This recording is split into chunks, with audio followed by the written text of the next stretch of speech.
Fox Sports. The Royals stopped a 3-game losing streak last night thanks to 5 swings.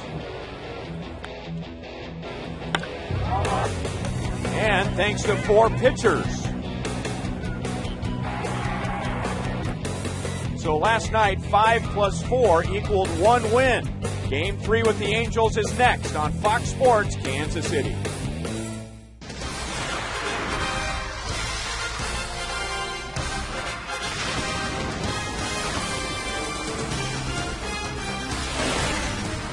Tonight, Kyle Davies will try to match teammates Luke Hochaber and Brian Bannister with his 5th win of the year.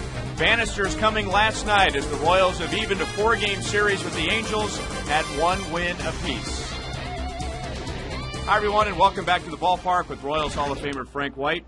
I'm Ryan Lefevre, and in the first 2 months of the season, the Royals made several moves. Some pitchers just simply started throwing the ball better. And now, Frank, has the back end of the bullpen become a strength for the Royals? I think so, Ryan. Manager Ned Yost has been trying to bridge that gap to Soria, and the way that Robinson Tejeda and Blake Wood has been throwing the ball, that's his source of confidence at this time. Robinson Tejeda last night going an inning and 2/3, retired everyone he faced. Blake Wood faced 3, retired 3. And the Royals handed Joaquin Soria a 3-run lead. Well, it was an outstanding performance by both those guys. They just shut down innings and high-velocity fastballs, great pinpoint control, and it was just so much fun to watch those guys pitch last night. Over Brian Bannister's last 2 starts, Robinson Tejeda has gone 2 2/3, Blake Wood 2 innings, Joaquin Soria 2 innings. They haven't allowed an earned run, and they had to bail out Banny last night after he just went 5 1/3 innings. Another guy we should talk about is Kyle Farnsworth, because Ned Yost has kind of redefined his role. Well, I tell you, he showed a lot of confidence in him in Baltimore. You saw him take him on the side and just really boost his ego up a little bit. And the thing that's made Farnsworth different this year, he's not that fastball pitcher. He's a guy now that throws off speed, 89, changeup, slow curveball, and a sinker. And that really is what Ned Yost loves about Farnsworth at this time. All right, let's talk starting pitching. And tonight it's 26-year-old Kyle Davies for the Royals and 26-year-old lefty Scott Kazmir for the Angels. It's Game 3, and we'll talk pitching right after this.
More, visit kia.com. And by Kellogg's, the best to you each morning. Ever since Kyle Davies joined the Royals back in 2007, the key for him is throwing strikes. And when he does that, he is pitching well. And over his last 4 starts, he has only walked 4, and that covers 22 innings.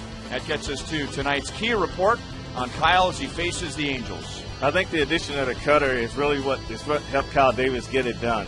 You know, 2 opponents only hitting 205 with 2 strikes, and I think that pitch itself, Ryan, it's really made a big difference in how he's been able to get through these games. Let's take a look at the lineup that he'll face tonight, presented by M&I Bank. He'll have to keep an eye on Torrey Hunter, who has done very well against him, and Kyle's going to try and keep the ball down. The Angels have not had a good year on offense so far this year, but they've hit 4 home runs in the first 2 games of the series, and all of a sudden they're 5th in the league in home runs. The Royals on the other side will be facing left-hander Scott Kazmir. Well, Scott Kazmir has lost 2 of his last 3 games on the road, Ryan, but he is averaging 6.2 strikeouts per game, so he can be very tough. And you figure a left-hander with a good arm, he's going to give left-hand batters a bad time, but that's not necessarily the case. He has struggled with lefties this year, and he's had a tough time getting David DeJesus out. David hits .333 in his career against Kazmir. It's the Royals and the Angels, and the first pitch is next.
HD is free with digital cable. Let's go out to right field and find Joel Goldberg. Well, Ryan, I just saw Kyle Davies walk in from the bullpen. Last week in Boston, we were explaining about first pitch strike percentage, and Brian Bannister saying it needs to be around 60%. For the year, Kyle Davies is at 56%, but last time in Boston, only 46% of the time he threw first pitch strikes. Asked Ned Yost about it today. He said Leo Mazzone used to have meetings in Atlanta saying you have to throw first pitch strikes. Those meetings were with future Hall of Famers like Greg Maddux and Tom Glavine and John Smoltz, guys. Well, he throws a first pitch strike to Eric Ibar, and I heard Ned Yost's comments when he was talking to Joel, and that as they were going through the scouting reports, that when they tried to decide what they were going to do with each hitter, that it was all depended on whether they could get strike one on the guys. There was never a scouting report on, well, if you fall behind 2-0, here's how we want to pitch them. It was all related to, this is if we get strike one. And I agree with that, Ryan. And you listen to Bob McClure, and he'll tell you everything is predicated on the fastball and whether you throw it for a strike. And it makes all those pitches that come behind this pitch that much better.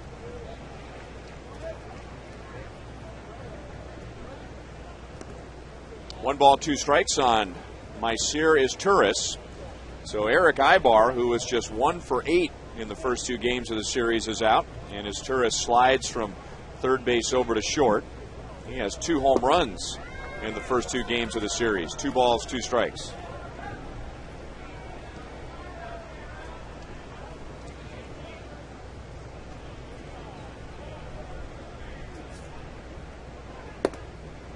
Full count.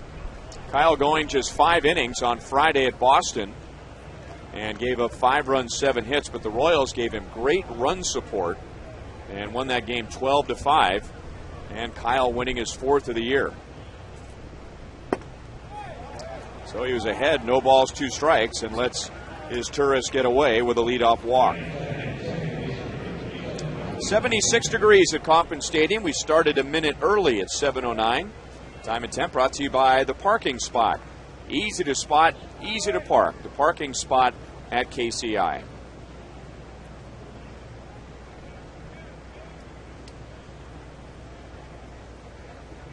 Izturis not quite the stolen base threat that Ibar is, but he will run.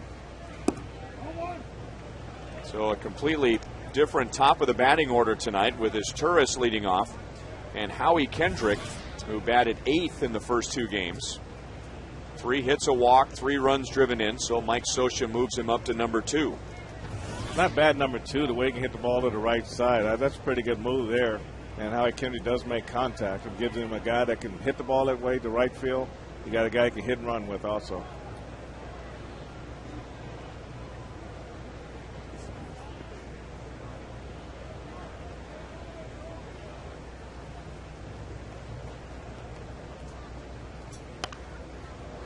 One ball, 1 strike on Kendrick. It's still a bit strange to look at the Angels and their numbers on offense and see that they are 7th in the American League in stolen bases. Usually the Angels are 1 or 2, competing with the Tampa Bay Rays for the top spot. And Mike Scioscia coming from the Dodger organization and played under Tommy Lasorda, who is a very aggressive manager with the offense. And Scioscia's taken it to another level in Anaheim. You go back to last year when you watched the Angels, and whenever you went to play these guys, the first thing that comes to mind is the game's going to speed up. You know, they're going to be on base, they're going to run a lot, and Mike does a lot of things that most managers don't do a lot of, and that was part of the thing that he does. He said, I'm going to do these things. You guys need to know I'm going to do them, and he just takes everybody out of their game.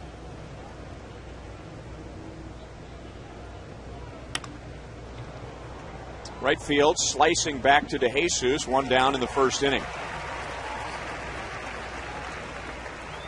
Here are the Royals defensively tonight behind Kyle Davies. Willie Bloomquist will be in center field with the lefty Scott Kazmir on the mound. And Mike Aviles is back at second base. Got the night off last night. Chris Getz had a good game both at the plate and in the field. And it's Jason Kendall behind the plate for Kyle Davies. Kyle facing the Angels for just the 3rd time in his career, and his first 2 starts were both last year. And he pitched very well against the Angels. In 11 innings, gave up just 2 earned runs. Now the Angels were patient with Kyle as he walked 9 in those 11 innings, but resulting in only 2 runs.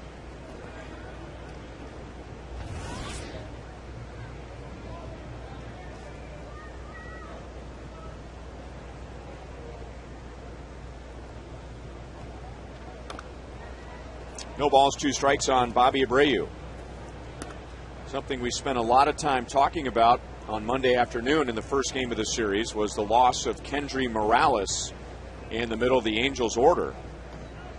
So that means other guys are going to have to try and pick him up. But the Royals have pitched Abreu, Torrey Hunter, and Hideki Matsui, the 3, 4, and 5 hitters, very well in the first 2 games.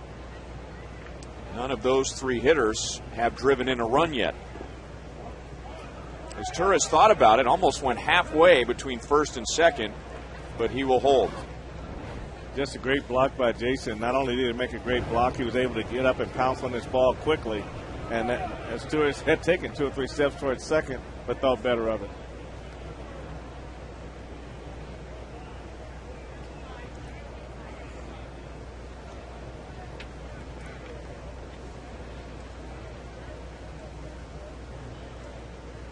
Now he's running, and that is whacked into deep center field. Willie Bloomquist can't quite get there, and it bounces over the wall for a double. So that's a break for the Royals because his Turris would have scored easily. But he has to go back to third, and Bobby Abreu has his 17th double of the year. It's a two-seamer that stayed in the middle of the plate. Jason Kendall really wanted this ball in off the plate to try to catch the inside corner. But Kyle Davis left in the middle of the plate, and Bobby Abreu really drove this ball to get it over Willie's head in center field. And like you say, Ryan, fortunate for the Royals, they bounced out of the ballpark.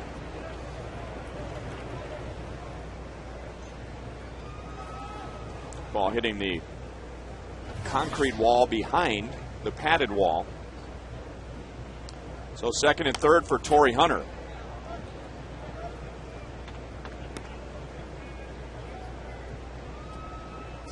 Not only the 17th double this year for Bobby Abreu, but number 500 in his career.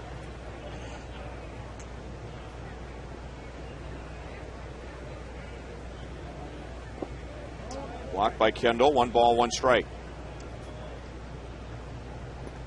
Torrey Hunter just 2 out of 9 in the first 2 games, and the Royals have struck him out 3 times. And this is the second straight year, and the Royals still have plenty of games remaining with the Angels, but perhaps the second straight year that Torrey hasn't done much against KC. And he promptly is going to drive in 2. So the break on the ground rule double doesn't last for long, and the Angels lead 2-0.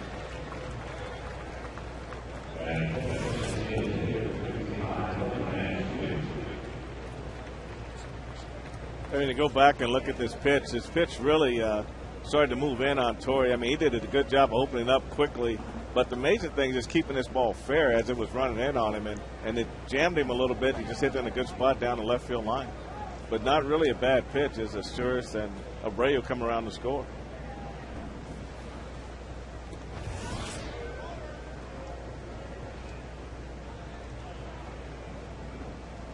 So Kyle is jumping ahead. He's just not putting him away.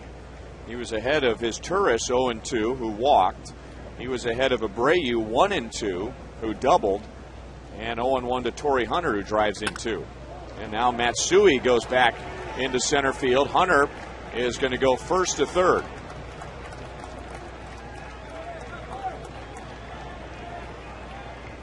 So 5 have come to the plate, 4 have reached. I see Jason run this ball on the inside corner, right? This ball keeps running back out over the plate, and Matsui just gets himself extended. You can see the run on the ball, and it hits right back by Kyle, right up the middle.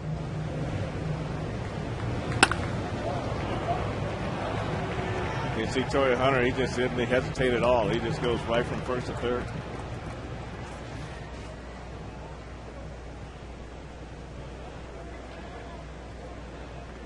Well, this is a similar spot for Kyle compared to Friday at Boston. Remember, he gave up 3 runs in the first inning. The Royals got a couple of runs back to make it 3-2. Then the Red Sox made it 5-2. The Royals had that huge inning in support of Davies, that 7-run fourth.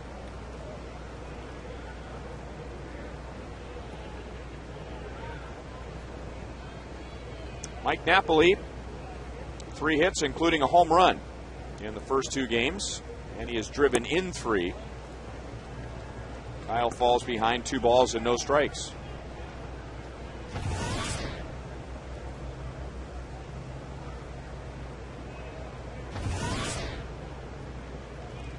Torrey Hunter has driven in Maiciras Turris and Bobby Abreu.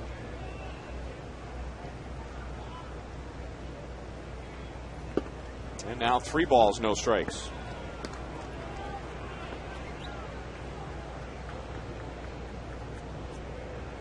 Just having a hard time hitting the catcher's mitt, Ryan. Everything's just off the corner. When Jason wants to just on the corner, it's off the corner. When he wants to try to steal that inside corner, the ball runs to the middle of the plate. So just haven't got that command down. And he got a bit of a break there. That might have been ball 4 down, and now it's 3-1 on Napoli. Well, this was something that Kyle fought mostly in his first 2 years with the Royals. If teams were going to get to him, it usually was very early. He would be so fired up in the first inning that he would have trouble with his control. It was more walks than anything else. And this inning did begin with a walk, but once he got past the first inning, he would settle down. Could be 2. Betancourt to Aviles, and the throw is wide to Butler, and he has to come off the bag to save it. So another run scores, and the Angels have a 3-0 lead.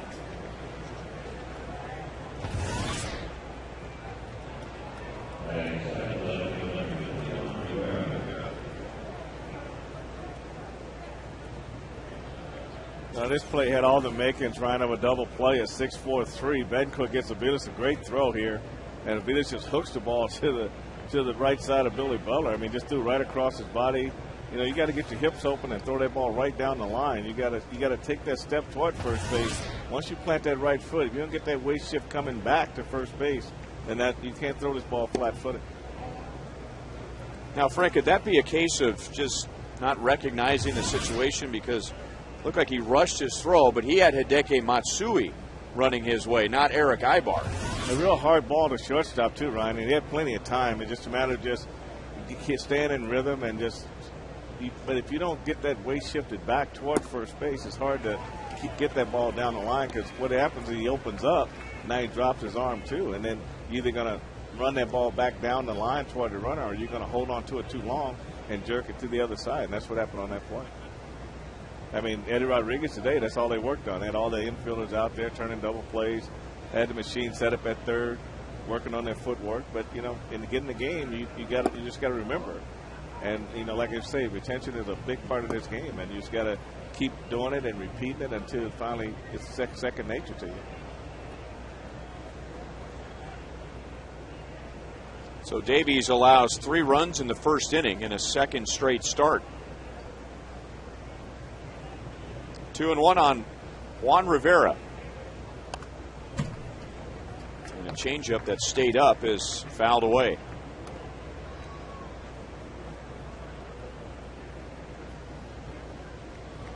Royals benefited from the same thing last night in the bottom of the first inning. The Angels had a chance to end the first inning with a double play, but Ibar bobbled the ball at short. The Angels got just 1, and Billy Butler ended up driving in Jason Kendall. And even though Mike Aviles made a wild throw over to first base, taking Billy Butler off the bag, you never assume a double play. So it's an RBI fielder's choice for Napoli, no error. And now Billy will play behind Napoli. Will be running on this 3-2 pitch. And Rivera fouled it off of his foot. That's the 30th pitch of the inning for Davies. So plays like that hurt the pitcher twofold. A run scores, but now you're talking about pitches that Davies shouldn't be throwing right now. These should be pitches that he's throwing in the second inning. Well, I definitely agree with you. And you go back to Zach Greinke's start, and there was an error that was made by Betancourt, and that added 15 pitches. And so that makes a big difference. That's the whole inning worth of pitches right there.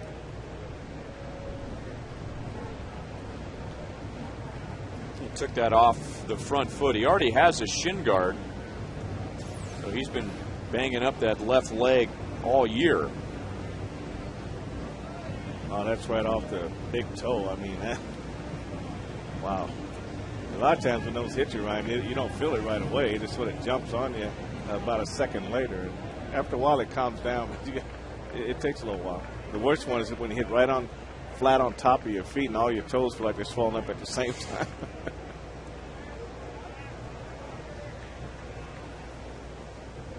So Napoli runs again, and Rivera lifts it to very shallow center field. So Bloomquist comes sprinting in and makes a nice sliding catch. So that saved another run, but the Angels get 3.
By M&I Bank. Mike Avila's back in there at second base, hoping to end an 0 for 9.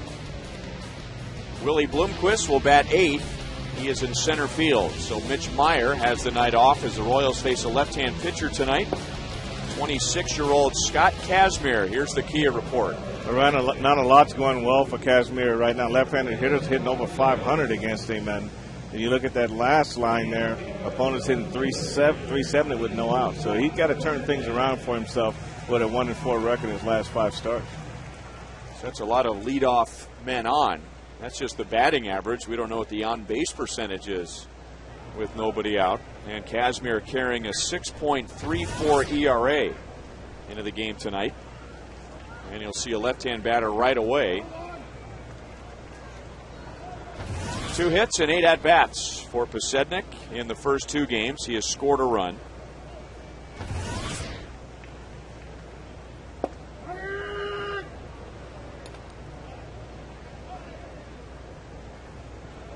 So something has to give here. Kazmir struggling against left-hand hitters, but Pasednik has struggled against Kazmir.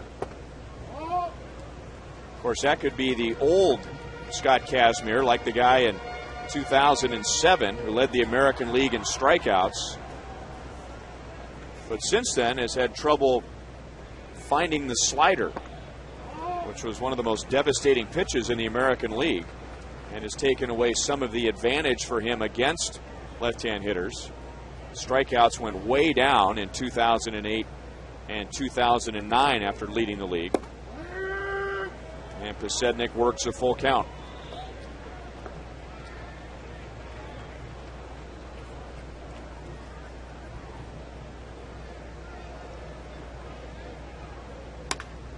Hit hard, but right to Kendrick. 1 away. And now let's look at the Angels defensively tonight. Same outfield of Rivera, Hunter, and Abreu. Kevin Franzen will be at third base with his Turris at short, Kendrick at second, and Mike Napoli, the catcher, making his second start at first base. And Wilson behind the plate for Kazmir.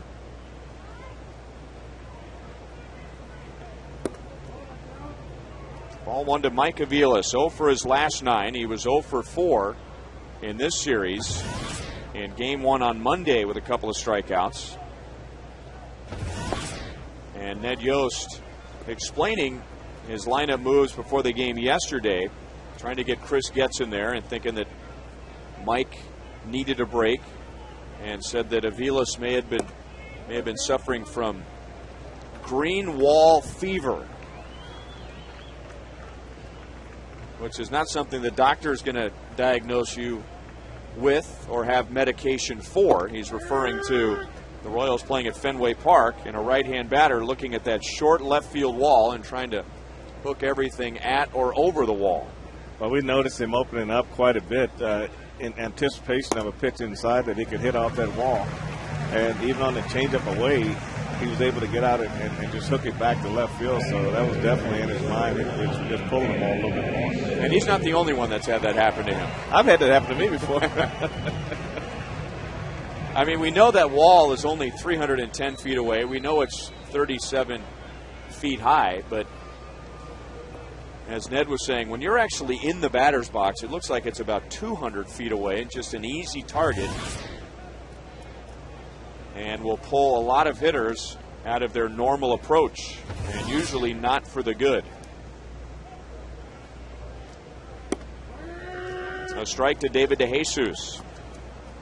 David has 4 hits in the first 2 games, and he's driven in a couple of runs. Had a big 2-run triple for the Royals in their 4-run 5th inning last night.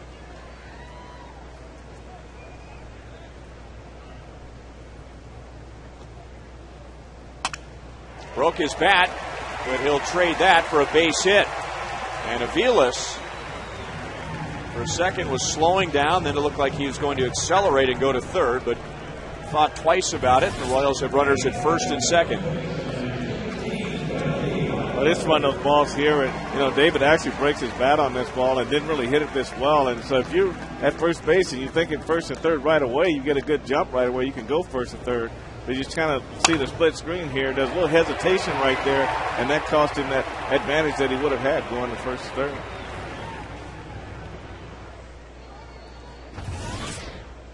So 2 on for Billy Butler. Billy had the kind of game last night that you like to see from RBI guys. He drove in 2 runs, but he did it without a base hit.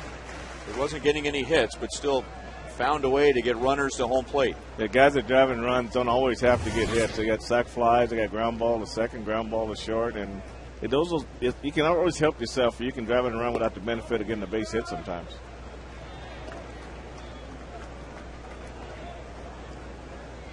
Billy now with 30 driven in this year. He is just 2 out of 10 against Kazmir.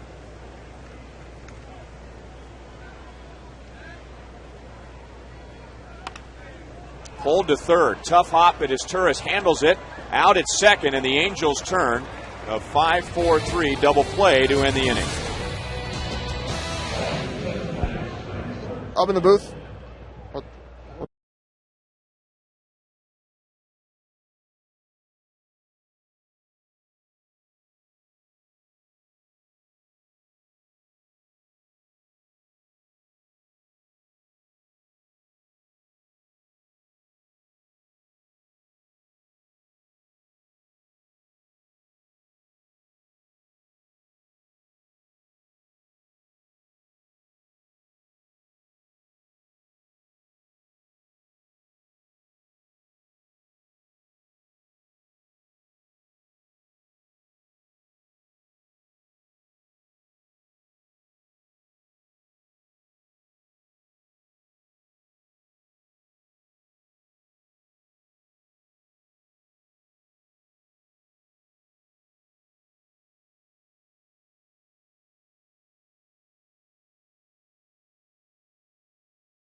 Ball, a couple of things to pass along. First off, Ken Griffey Jr.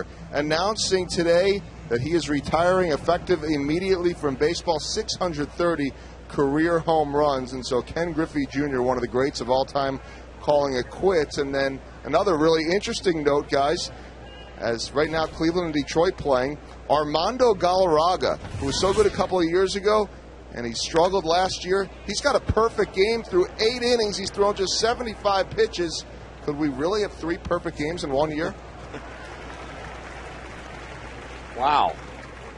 I mean, that is such a rare achievement. You have to remember when Dallas Braden threw his perfect game a little less than a month ago, that was just the 19th perfect game in the history of the game.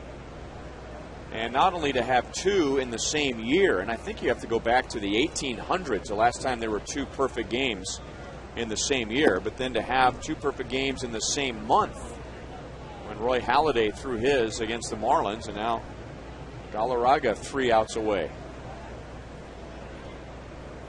And no offense to Armando Galarraga and Dallas Braden, but perfect games from guys you wouldn't expect to throw a perfect game. Well, you're right, Ryan, and you have to wonder, it's all about karma at some point, I guess, because, that is awful tough to do. And let alone just throw a no-hitter is tough to do, but to throw a perfect game, and what he had, like 75 pitches? 75 pitches, 58 strikes in the first 8 innings. Well, it sounds like some impatient hitting going on, too.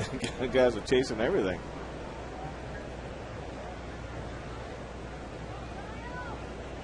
This is Bobby Wilson, the Angels' backup catcher, getting a start tonight as Mike Napoli is playing at first base. Wilson spent some time on the disabled list this year. He had a collision at home plate with Mark Teixeira, and the result was a concussion for Wilson and an injured left ankle, so he was out for a while. 3 balls, 2 strikes.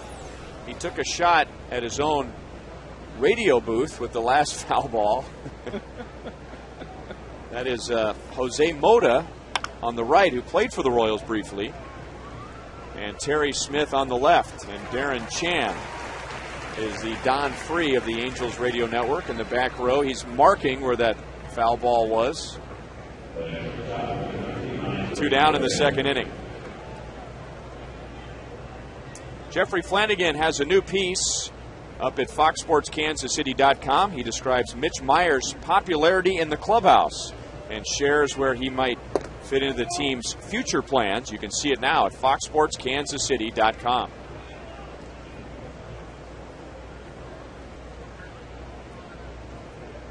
So Kyle's retired the first 2, and now his Turris launches it to center field, and Willie Bloomquist all the way back to the warning track to haul it in.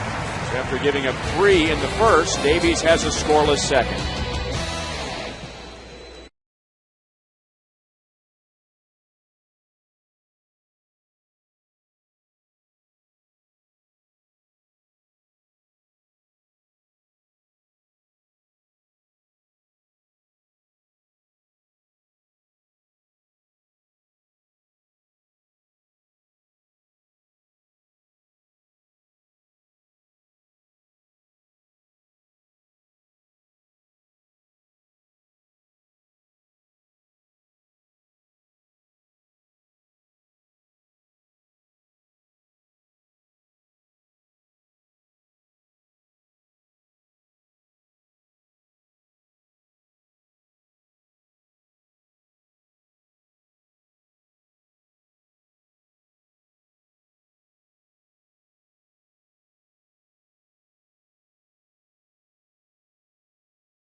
And then Kyle Davies needing just 9 pitches to get to the second. So he is back on track, and now Scott Kazmir throws a strike to Jose Guillen.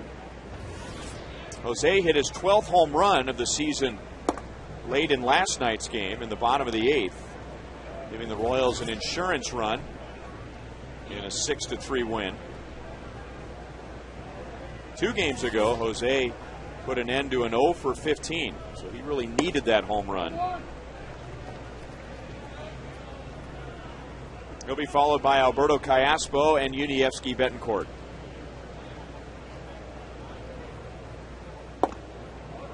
Two balls, 2 strikes. The Royals put a little threat together in the top of the first inning. With 1 out, Mike Aviles walked, David DeJesus singled.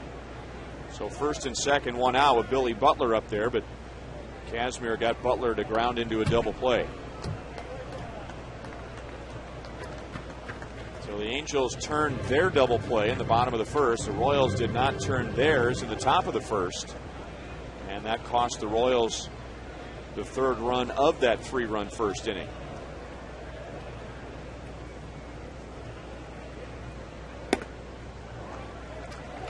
From 0-2 to 3-2.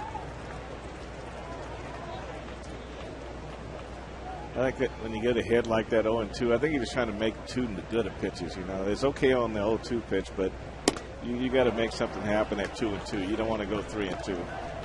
94 with his fastball, and Casimir has his first strikeout. A reminder to look for the Miller Lite Taste Greatness moment later in tonight's game. Alberto Callaspo has 3 hits in the first 2 games and a couple of doubles against his former team, so he is becoming what Frank White nicknamed him last year again, a doubles machine.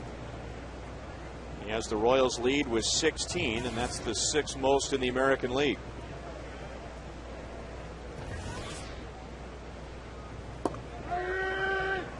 One ball, 1 strike.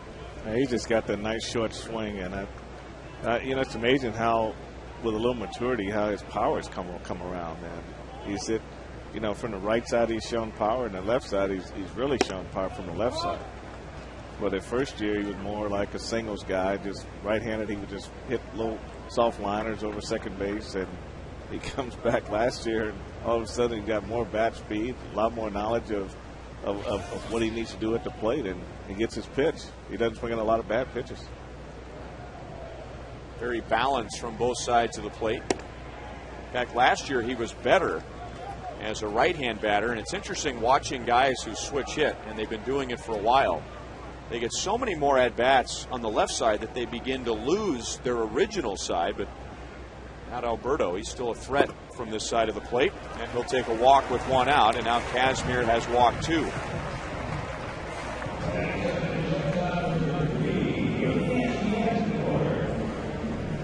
Scott Casimir's been around for a while, but he's only 26 years old.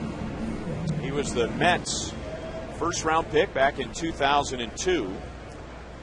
Then the Mets felt like he didn't have the frame to give them 30 or 35 innings a year. He's not very big, 6 foot 190. He is thicker now than he was then, which begs the question, of course, why do you take him in the first round if you don't think his frame can withstand that many starts? He was then traded to Tampa Bay in a deal for Victor Zambrano, not Carlos Zambrano. So a deal that worked out much better for Tampa Bay. And Scott Casimir made his major league debut in 2004 when he was 20 years old.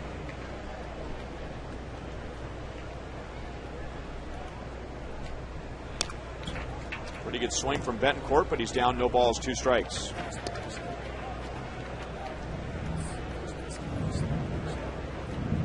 Well, the word that Kevin Seitzer used was mislocation. Find a pitcher that's going to do that mislocation, and we take advantage of it.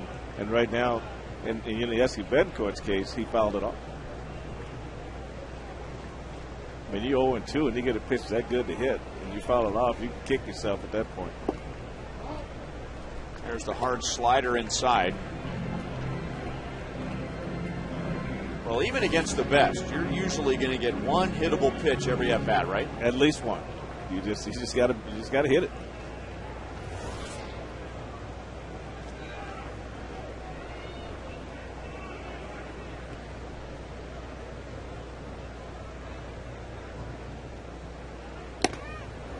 Got him to chase a pitch up and away. Kazmir has his second strikeout, both in this inning.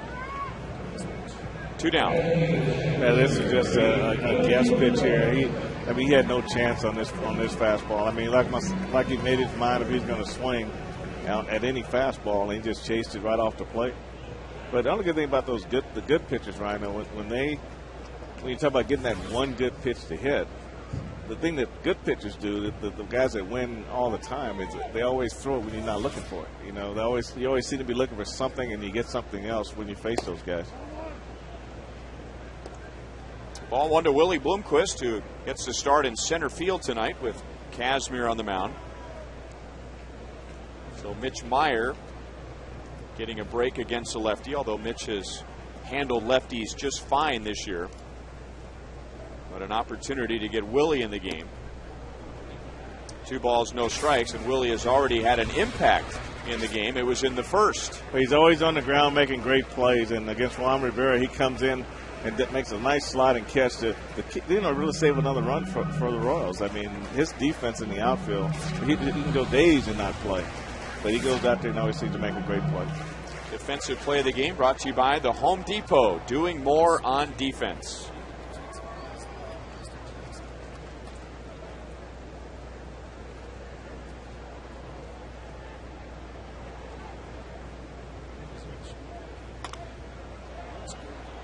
Two balls and 1 strike. Speaking of defensive plays, Joel told us about the perfect game bid in Detroit. This is Mark Grudzelanek against Armando Galarraga and Austin Jackson. This is a guy that we like, Ryan. We liked him right from day one. He makes a great play. So 2 outs to go. Broken bat, and again it's Turris going down to second base. This time the Angels only need 1 out. The inning is over. The Angels lead 3-0.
Tonight, talking about the Royals bullpen. We will continue that theme into this inning.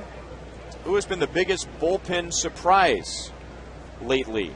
Kyle Farnsworth, whose role has been redefined, going from a mop-up man to a late-inning reliever.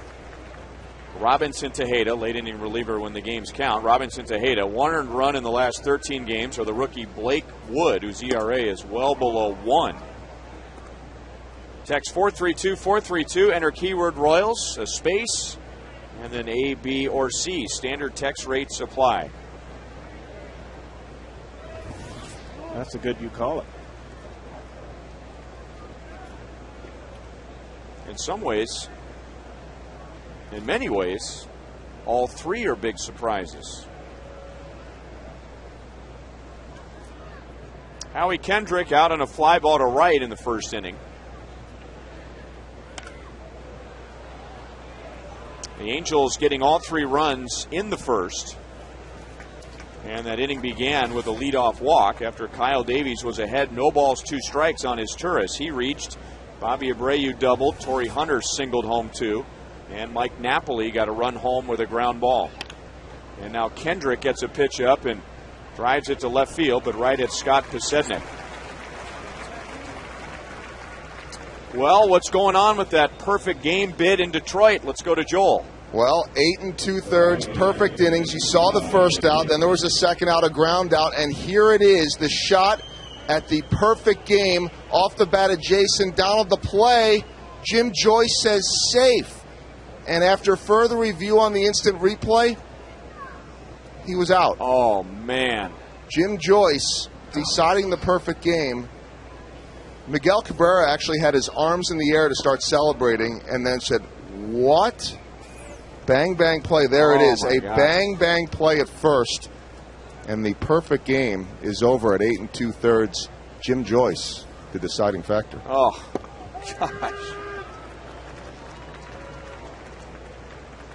Boy, when he gets somewhere and has to see that replay, Jim Joyce, who's in his 23rd season as a major league umpire.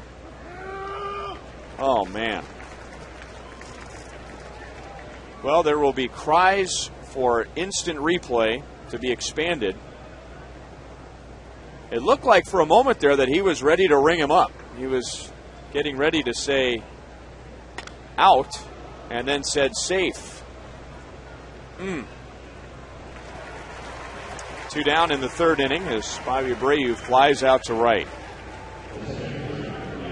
You have to be absolutely sure that on a call like that. I mean, you're talking about a perfect game.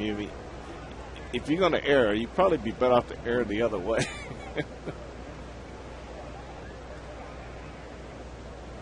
Wow.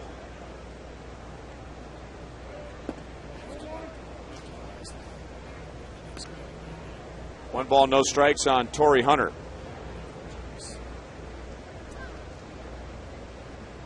Torrey driving in 2 with a single first time up, and now that's into right center field, and it's going to roll all the way to the wall. So Torrey Hunter, who hit 192 against the Royals last year and had just 2 hits in the first 2 games of the series, is 2 for 2 tonight with 2 runs driven in. Well, this is a cutter that Kyle left out over the plate, and Torrey likes to get those arms extended, and he knew right away this ball was going to be in the alley, and it's going to be an easy double for him.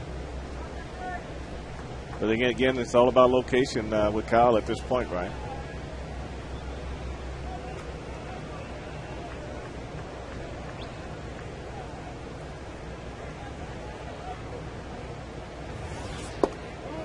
And he starts Matsui off with a changeup.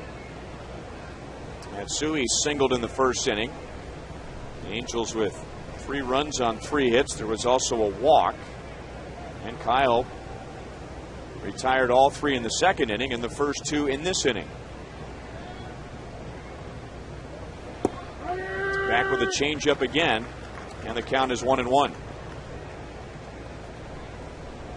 Well, Matsui is one of those hitters, Ryan, and very rarely ever takes a check swing. I mean, he gets in there and he just lifts the bat up and he just waits. I mean, you don't see that very often at all. And that's hit hard to left field, but Pasednik fades back, and that's the inning. 3-0 Angels at the end of 2.5.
for over 30 years.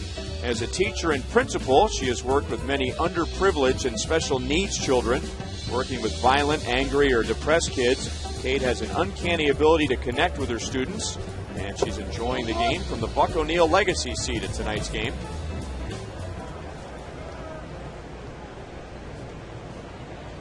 Jason Kendall, Scott Posednik, and Mike Aviles coming up in the bottom of the third inning. And the boys in the truck just showed us some more replays from the game in Detroit where Armando Galarraga lost a bid for a perfect game with 2 outs in the top of the 9th inning on a blown call at first base on a ground ball by first base umpire Jim Joyce.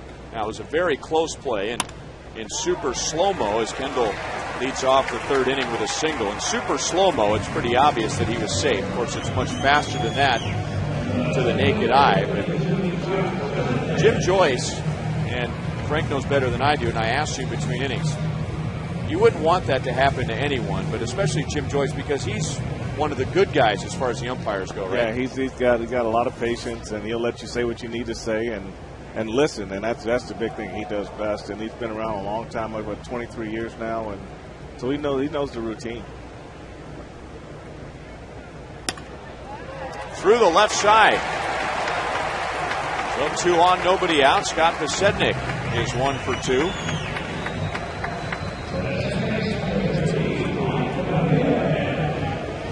Well, the Tigers will be coming to town, and I'm sure they'll still be talking about that game. And on Friday night in Game 1, which starts at 7:10 after, it's the KC Sky Show, a special effects, video, music, and mind-bending magic and fireworks spectacular. 5 times the length of a regular Fireworks Friday, and it's brought to you by Hy-Vee, Pepsi, and 106.5 The Wolf. Yeah, you can only imagine the emotion that all those players had inside and waiting for that last out, and you can understand why they went after Jim Joyce in the end there. But, it's probably going to be some fines levied in that situation. But it's just so much of an emotional buildup with everybody. And you can see it all just pour out at one time. Gosh, to come that close and lose it like that.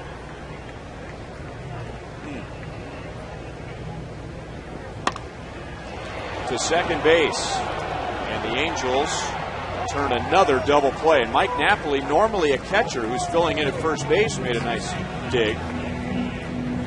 So Kendall to third, 2 down, and now David DeJesus comes up. David with a single in his first at-bat tonight, but he had the biggest hit last night in the Royals' 4-run 5th inning, a 2-run triple. We did a good job, Ronnie. Blasted this ball right over the head of Torrey Hunter, something you don't see very often. And he played it 2 runs to put the Royals ahead by 2.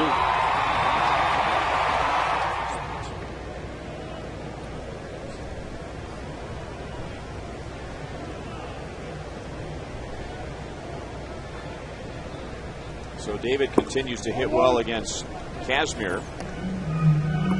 Tonight's league leaders brought to you by your Kansas City area Toyota dealers. And now the Royals tied with Tampa Bay and New York with the most triples this year. Both David DeJesus and Mitch Meyer have 3. That's tied for second most in the league. Carl Crawford of the Rays has 4. And this is a ballpark where if a lineup has some speed, they should be near the top of the league in triples. And in this big ballpark, for sure. You got a lot of room to run. If you got any kind of speed, you will be at third base. Even John Buck, when he was here, was able to hit a triple in this ballpark. 1-2 on DeJesus, who is now 7 out of 19 against Scott Kazmir.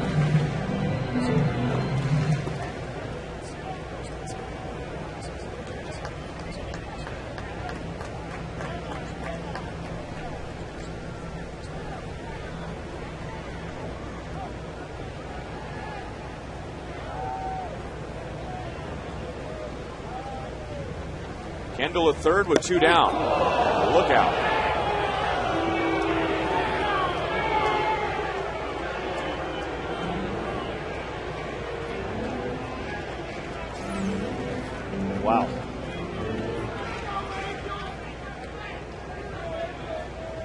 This one definitely got away.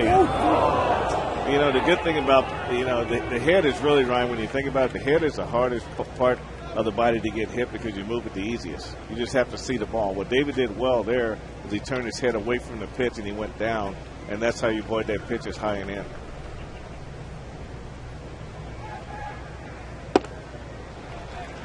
And now try and hang in there against Scott Kazmir. I mean, on one hand, you got to be a big leaguer. You got to run down to third base with 2 outs. But David is a new father, and he doesn't want to leave tonight in a pine box, if you know what I'm talking about.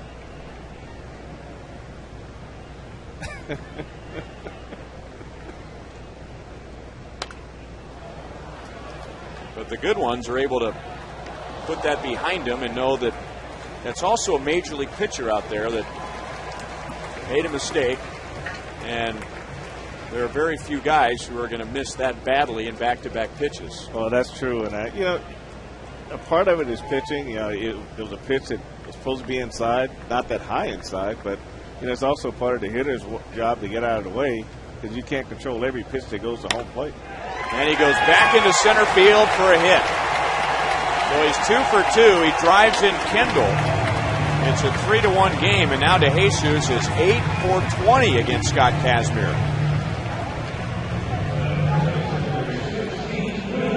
That is a gutsy at bat. You know, you come back. You know, the one thing that really helps here is that Kazmir couldn't never get the ball to the outside part of the plate. Usually, when you throw a ball up and in like that, you want to get the ball to the outside. You want to throw a breaking ball that, like you say, doesn't have the slider that he used to have. It makes a big difference when you leave a fastball in the middle of the plate.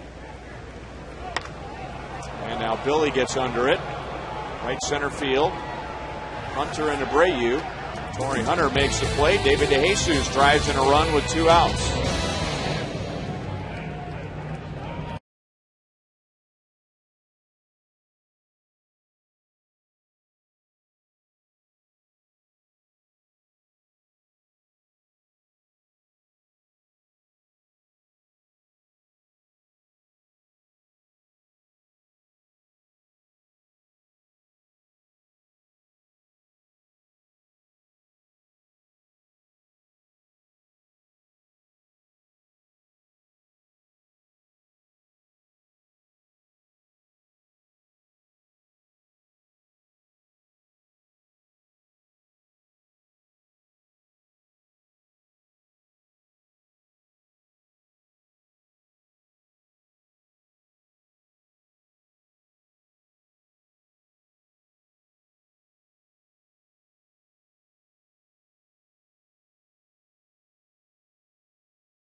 Royals just got their run in the bottom of the third. Kyle Davies against Scott Kazmir. Davies has hit 96, Kazmir 94 in our Roadrunner Turbo speed pitch comparison. And now fast is even faster. Double your speed with Roadrunner Turbo from Time Warner Cable.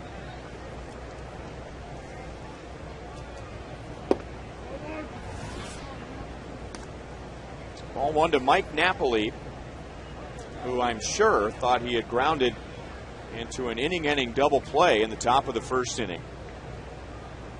But Mike Avila's throw to Billy Butler was wide. It took Billy off the bag, and Napoli reached and ended up with an RBI, his 4th of the series. Well, Napoli also saved a double play with his nice pick out of the dirt on a throw from his series, his second from shortstop. 3 balls, no strikes.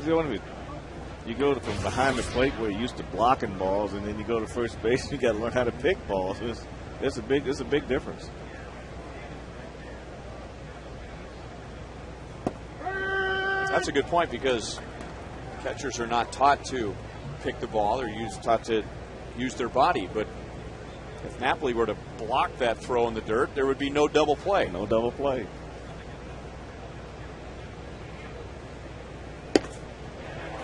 Fastball at 95, 3 balls, 2 strikes. Well, he really lets it go when he lets it go. He doesn't get cheated on his swings.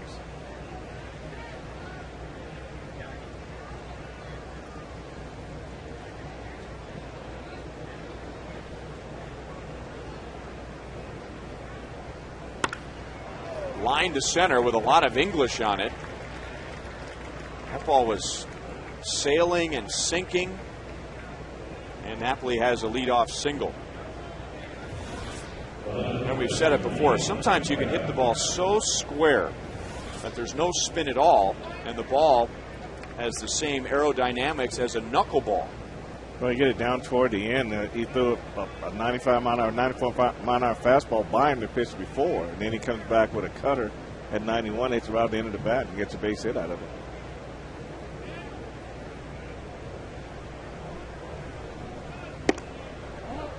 A little bit high to Juan Rivera.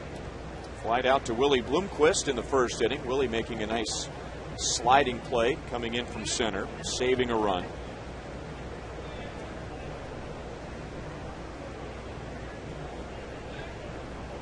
Rivera batting just .227, coming off a career year.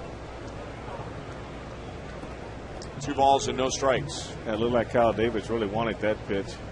That's the first sign that, that he just showed this body language that showed that he really thought he had that changeup in there.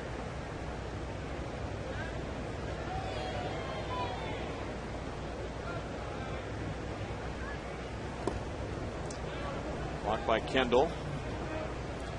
3-0 on Juan Rivera with Kevin Franzen on deck. Tomorrow on Hy-Vee Royals Live, Angels announcer Victor Rojas will join the show. Grew up here in Kansas City.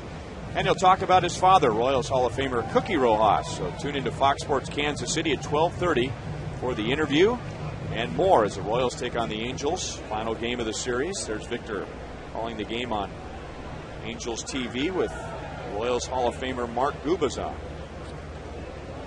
There's Cookie's Hall of Fame plaque from the Royals Hall of Fame out in left field. Mark Gubicza and Jeff Montgomery and Joe Goldberg taking a tour of the Hall of Fame.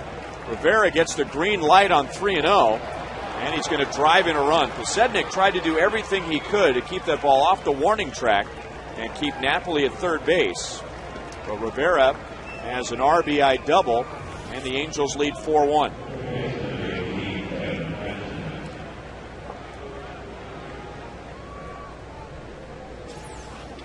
Now, Juan Rivera, watch what this pitch is, Ryan. This ball is down. He went down and just dug this pitch out and really got behind it. This ball wasted no time getting in the left center field. And Scotty goes over and does everything he can to keep this ball from getting to the warning track. But this ball, that just shows you how hard this ball was actually hit. And Napoli, he's big wide turn at third, but he had plenty of time to get to home plate. And now Franzen, just trying to get a ground ball to the right side, is going to get more than that. It's 5-1 Angels. So Franzen just trying to do his job of getting a ground ball. Placed it perfectly in between Butler and the line. That was a total commitment to hit the ball that way to get that runner over. And you can see what this pitch is running in on him. He just stays right behind it. And it's kind of hard to hit the ball right there and keep it fair. But he does a good job getting that first big bounce. And before Billy can get there, it was already by him. And Rivera goes home out on the base hit. And now the Royals have a conference on the mound. Everybody's out there except for the outfield. And they start to move around in the Royals bullpen, anticipating a phone call as Davies has given up 5 runs, 7 hits in 3 innings, and now 3 batters here in the 4th. So back-to-back tough starts for Kyle. Even though he won his last one, he gave up 5 runs in 5 innings. Now he's given up 5 runs in 3+ innings.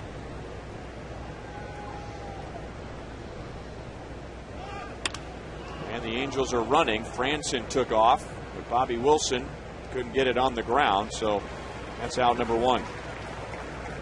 And that right there is Angels baseball. Just when you think, okay, the Angels have a lead here, they've had a break go their way with Franson's ground ball, gets in between Butler and the line. Mike Scioscia still charging at the Royals and going with a hit and run. A lot of times when things speed up around the ball club and around a pitcher, and you have a meeting on the mound, you try to calm him down, then you try to add more pressure by putting a hit and run on and just keep that pressure going.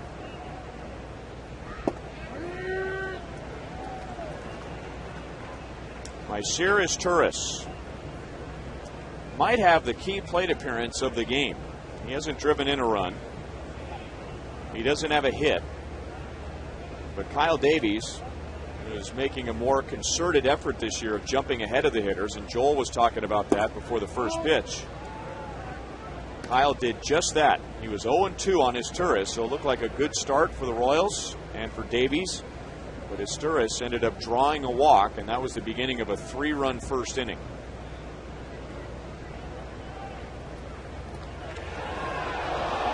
Franson just getting back in time. Yeah, Kyle used that jump turn, that real quick jump turn. They used to call a balk on that a long time ago, but in talking to Steve Foster, he said he talked to the umpires, and they don't call it much anymore, so that's what he teaches. And until they start calling balk, they're going to stay with that. Cutter is in for a strike, and it's 1-2 on his Turris. Yeah, I remember the rule to be that there had to be some sort of disengagement with the back foot and the rubber first. It's almost like a full step. Yeah. A step and turn.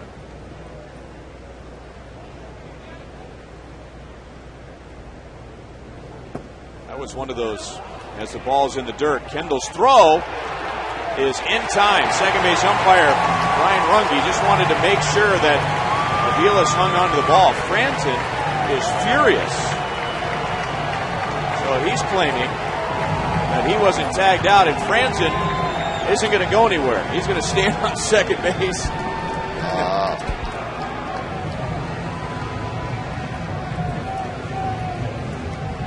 I really couldn't see from that angle, but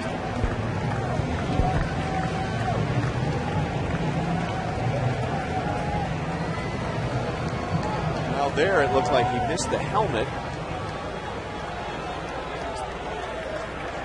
So maybe felt like he got him on the back. Of course, that was a very good angle before, because it showed exactly what Brian Runge was looking at. Runge was positioned in such a way where Mike Aviles' body got in between Aviles' glove and the runner.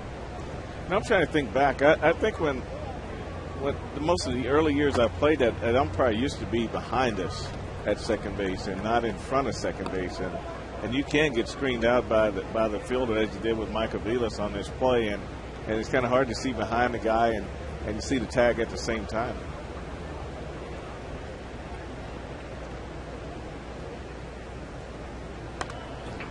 Still 3 balls, 2 strikes. Just to finish the thought on the jump move and the throw to first base, it was a move that pitchers could use in high school and in college, and maybe even in the minor leagues, but it used to, as you said, it used to be called a balk here. Guys were used to doing that move, but it was something that you used to not be able to do in the big leagues. Nice backhand play. Billy gets the ball to Davies to end the inning. The Angels add 2 and lead 5-1.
is brought to you by Panera Bread. Explore a menu of hearty soups, salads, sandwiches, and breakfast items at Panera Bread.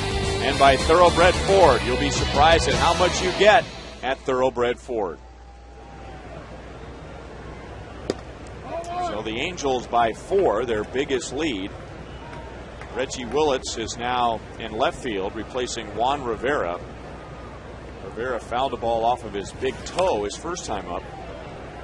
And when he did it, it reminded me immediately of Victor Martinez, who fouled the ball off of his big toe a few series ago against Tampa Bay. And then he had to miss a couple of games, including a game in the Royals-Red Sox series. And even when he came back, he was still hobbled. And just like Victor Martinez, Rivera was able to stay in for a while after the foul ball, but then the swelling and the pain took over. And now it's Willits in left field. 2-2. I'm sure Kyle Davis would say, why didn't you go out before that last at bat? He had a double and an RBI. The run scored. And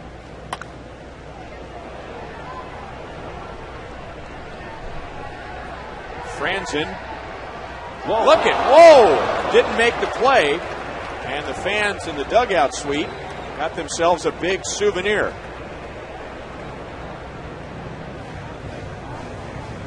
Sorry, you cannot take Kevin Franzen home with you tonight.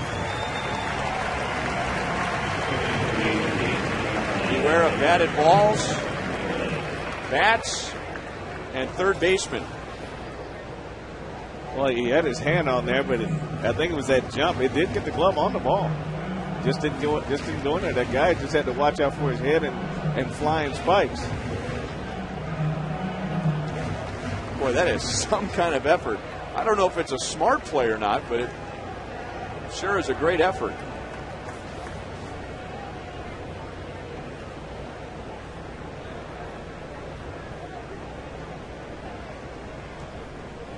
You know, it's interesting, just the other day in Boston, remember David DeJesus lost his bat and it went into the seats. And David wanted the bat back. And of course, everyone just booed David because he should leave the bat in the stands.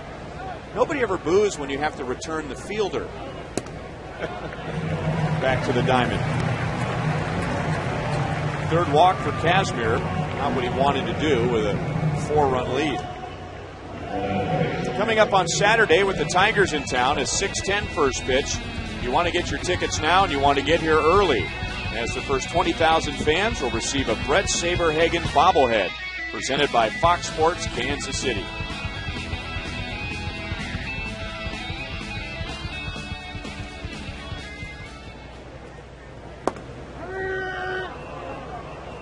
Aspo thinking that pitch was a little bit low.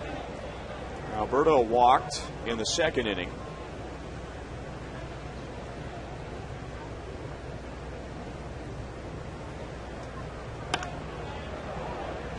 No balls, 2 strikes.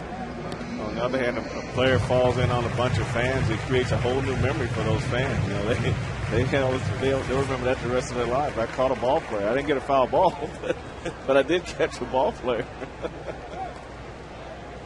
And now they all know who Kevin Franzen is. They'll be talking about this all night.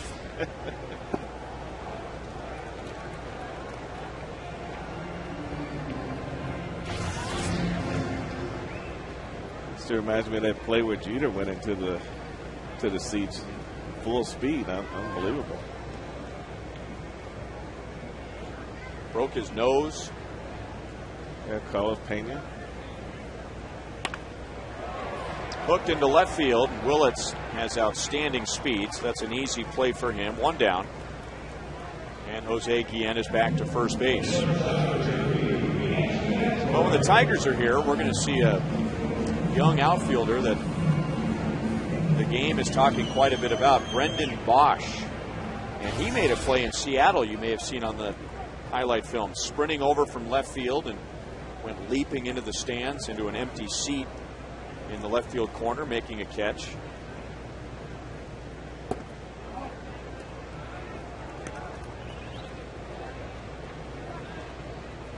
One ball, no strikes on Yuniesky Betancourt. He struck out swinging in the second inning. Kazmir has 2 strikeouts to go with 3 walks, and he's trying to work around a leadoff walk to Guillen in this inning. And that is just Scott Kazmir pitching. He's always been a guy, whether he's having a good year or a mediocre year, he just throws a lot of pitches. And more than once in his career, he has led his league in most pitches per inning. 1 ball, 2 strikes on Betancourt. And this year, Kazmir in his first 9 starts is only going about 5 1/3 per start, but averaging 101 pitches. So he's right around 20 pitches per inning, and he's been a little bit better than that tonight.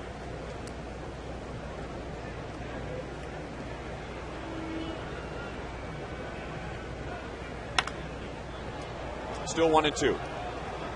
Ryan, when you look at the shin guards that players are wearing today, when they first brought them out, it was more or less to protect the ankle. Now they're getting higher and higher up the leg, and I kind of wonder if that's because hitters are letting the ball get deeper in the zone before they swing. So you see a lot more guys fouling balls off their knee, off their shin, and sometimes even off their back leg. And I think that may be the reason these shin guards are going higher and higher up the leg. I think Billy Bo even wears one almost to his knee, just about. Interesting.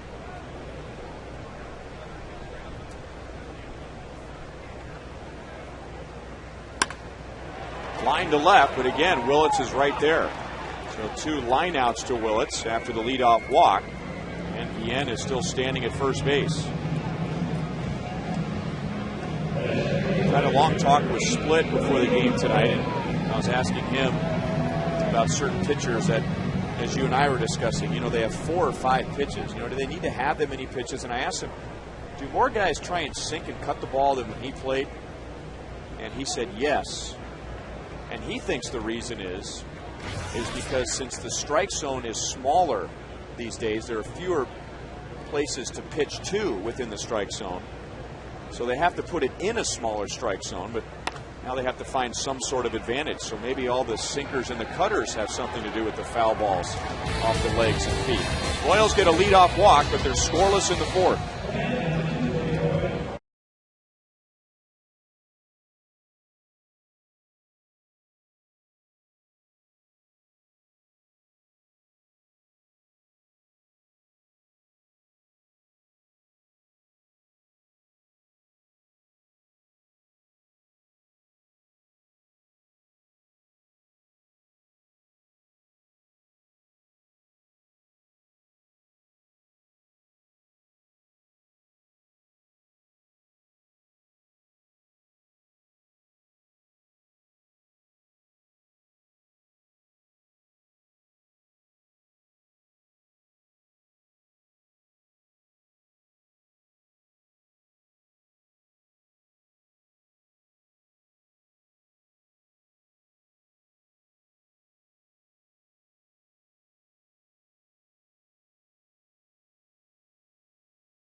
So they're going to have to do it come from behind style again, and the Royals have been one of the best in the American League coming from behind this year. Well, you're right, Ryan. If they can hold a game right here, they still have a chance to get back in this ball game. Kyle has really had trouble with his location, and the Angels have made him pay for it, but they are still in the game. There's a lot of baseball left to go.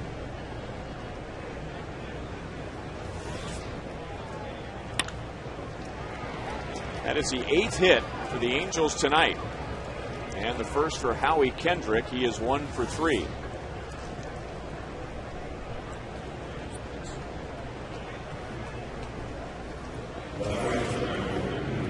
let's talk about location right here. And Kyle put it right where Kendall wanted it, but Howie did a good job. He's up in the middle of the plate, but he's a guy that likes the ball out over the plate. And like I say, Ryan, it's all about location right now. Kyle just hasn't got that cutter working the way that he normally would like to have it working.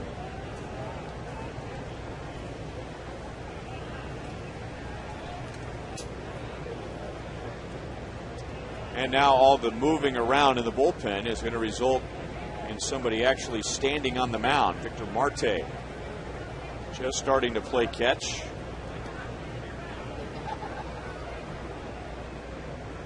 The Angels with 3 in the first inning, 2 in the fourth. 1-0 to Abreu. He hit a ground rule double to center field in the first inning and came around to score on Torrey Hunter's single. Abreu is also flied out to right. He has now hit in 8 straight games.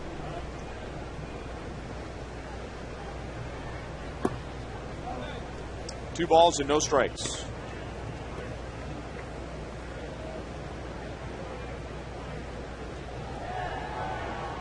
Robbie Abreu with power and speed.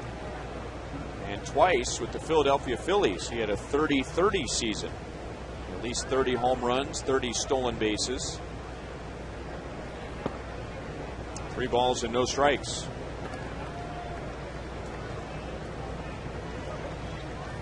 Went from the Phillies to the Yankees. And then after some good years with the Yankees, had a free agent year, but the market was down. Didn't get a lot of money from the Angels, but had a big year last year. Now his second year with the Angels. Well, a big story in Detroit tonight. Armando Galarraga nearly throwing a perfect game. And with the report on that, let's go to Andrew Siciliano of Fox Sports Final Score.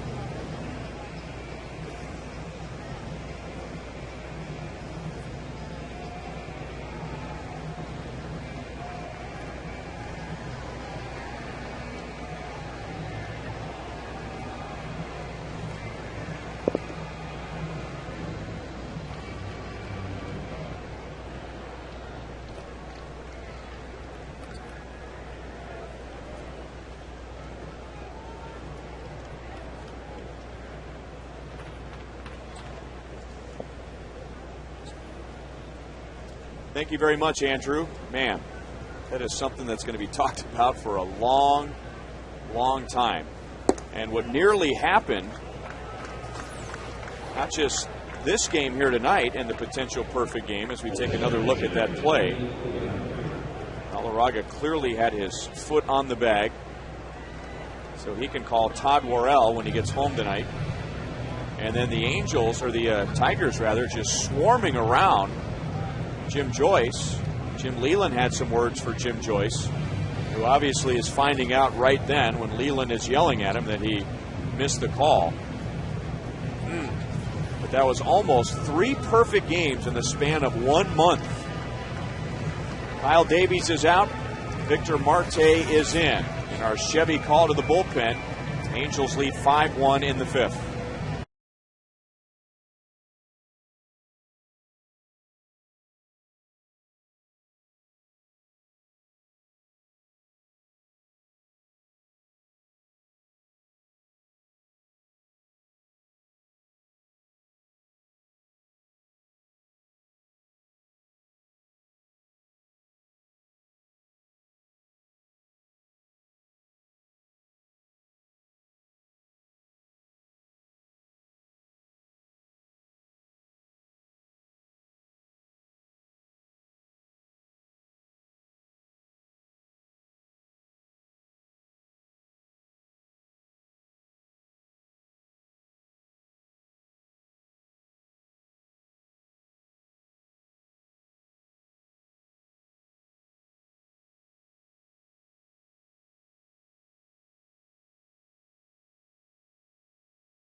Kansas City. The Angels out in front, and we're talking about the near perfect game for Armando Galarraga in Detroit. And with more on that, here's Joel. Well, you see all the emotions at the end of the game, and Jim Leyland just letting Jim Joyce have it as he calmed down a little bit just a few minutes ago in his post-game news comments. He used the phrase crying shame over and over again, but he also said, look, the umps are human, the players are human, the coaches, the media, everybody is human. Instant replay doesn't need to be instilled because of this. He said that was the emotions of the game. He said the one thing as this thing wraps up is that no one is going to feel worse than Jim Joyce. He'll look at the replay, and no one's going to feel worse than Jim Joyce. He said he's a good umpire. He's a guy that everybody really respects, and so obviously he'll have to live with that. This is a guy, guys, you mentioned 21 seasons, 2 All-Star games, 2 World Series, called Nolan Ryan's 5,000th game. He worked that. Robin Yount's 3,000th game, and so, Jim Leyland saying, look, this is a bad night and a sore spot, obviously, for everybody. I think I heard, too, and I don't know if this is confirmed or not, that the players might have even given him a beer shower in the clubhouse after, which is something you would do after a no-hitter or a perfect game. Well, there's going to be a lot of people running to the support of Jim Joyce after this. Just how long will he hang on to it until he forgives himself? And if that was any other situation, it's just a close play at first base, and sometimes the guys get it right, sometimes they don't. It's so easy for us to look at it in super slow motion and see that it was a missed call. Well, Jim Joyce didn't get a chance to see it at that speed like we did. Well, it's kind of like a no-hitter when you're playing defense. You said if you give him a base hit, make it far away from me. Don't make anything questionable. And I think that's kind of what an umpire is saying to himself is, just make it be a clean out and don't give me a tough call at the end of the game to have to make. And that's the position he was put in. Good start for Victor Marte. Torrey Hunter has driven in 2 tonight, but Victor strikes him out for the first out. Well, this is what you like to see. They'll change of pace. The guy comes in throwing 90 miles an hour, and he comes in with a nice changeup that falls down underneath Torrey Hunter's swing. Howie Kendrick singled against Kyle Davies, and Bobby Abreu walked. And that's when Ned Yost made the move. So 2 on, 1 out, and now Hideki Matsui. Singled in the first inning, lined out to left in the third.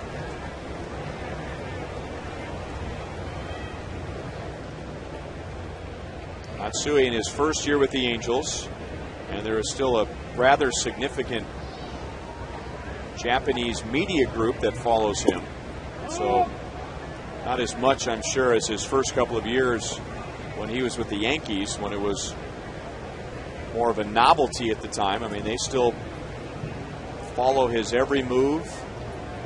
I know with Ichiro Suzuki, and I'm sure it's the same for Matsui, the folks back in Japan can read about every single round of batting practice that he had. How many ground balls did he hit? How many fly balls did he hit? How many did he hit out of the ballpark? What time did he get to the ballpark?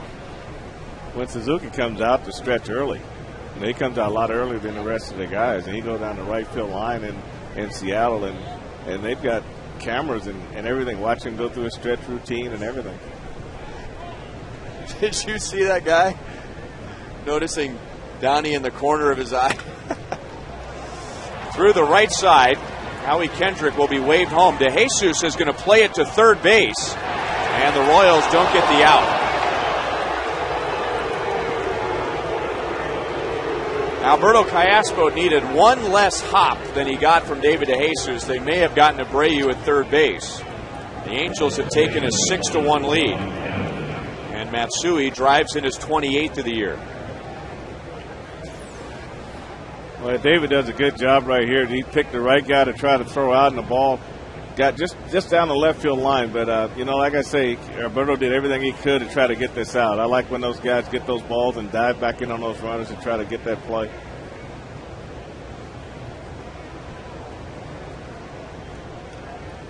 So a 2-hit game for Matsui and Mike Napoli, a hot hitter. Napoli finished the month of May with 8 home runs, and that tied a record for the Angels for home runs in any month by a catcher. Tonight he's at first base, playing at that position for the second time in the last 4 days. And Napoli in this series has 4 hits and 4 RBIs. He's also scored 4 runs. 1 ball, 1 strike.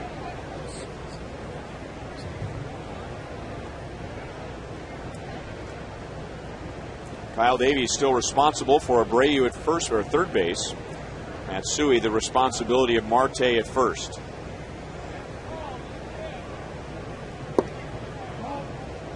Two and one.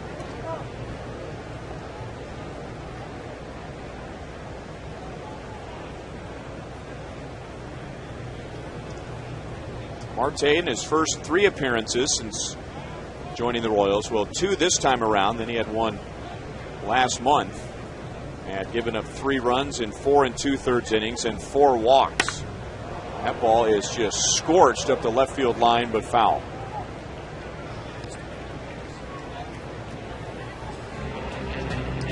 Well, if you'd like to take batting practice here at Kauffman Stadium, now you can. For information on the Royals Alumni Batting Practice Day, call 816-504-4150. For $300, you can have a Major League experience with the Royals Alumni on June the 12th. You'll also get a pair of shorts, a t-shirt, and 4 tickets to a Royals game.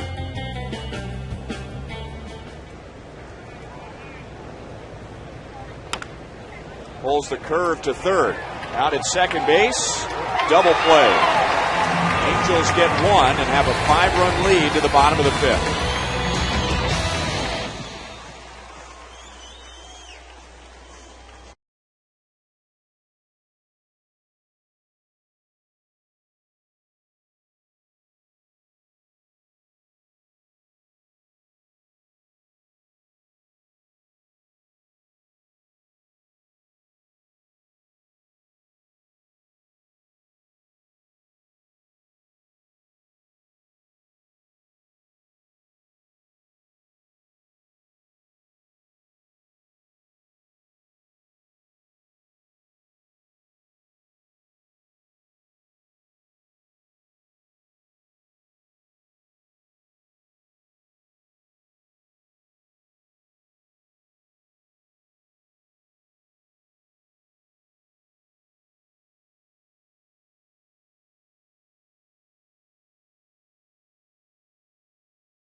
Equipment, powerful, lightweight, dependable, versatile. Yard Care Solutions start at SteelDealers.com. And by Chevrolet, come see for yourself why 1,000 people a day are switching to Chevy. See your Kansas City area Chevy dealer. And a beautiful splash of orange and yellow out to the west. Very pleasant night at Kauffman Stadium, 76 degrees at first pitch. It was much more warmer and humid yesterday, but a thunderstorm moving through here very early this morning, so keeping the temperatures and the humidity down. Jason Kendall has been outstanding this year, leading off innings for the Royals, and we spent some time talking about this last night. There is on-base percentage, and then if you want to go a little bit deeper, there's on-base percentage when you really need it, leading off an inning. And Kendall at .459, and that's 100 points better than his overall on-base percentage.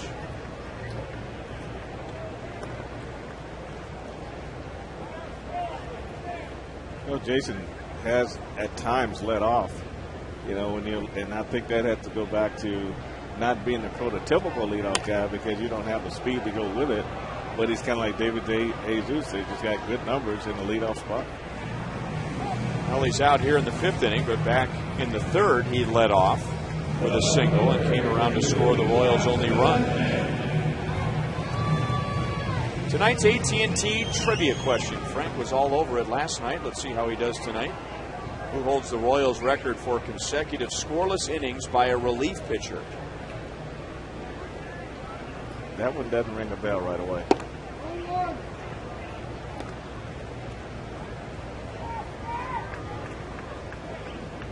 Well, let's begin with guys in the house. Jeff Montgomery, Bob McClure, Mike Butcher, the Angels pitching coach, is originally from the Royals organization.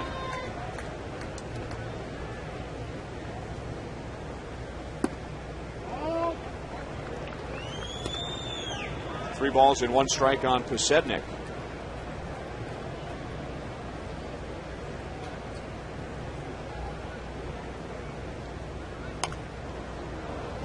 Three and two.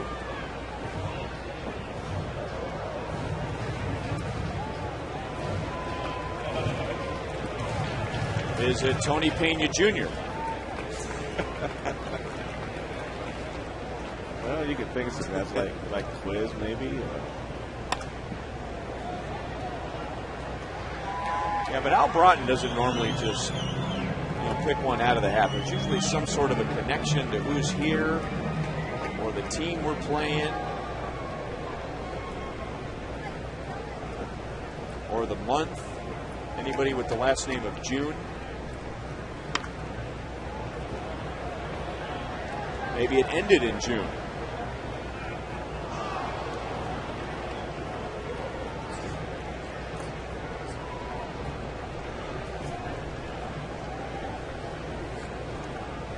Right now, Robinson Tejeda has allowed just one earned run over his last 18 and a third innings pitched.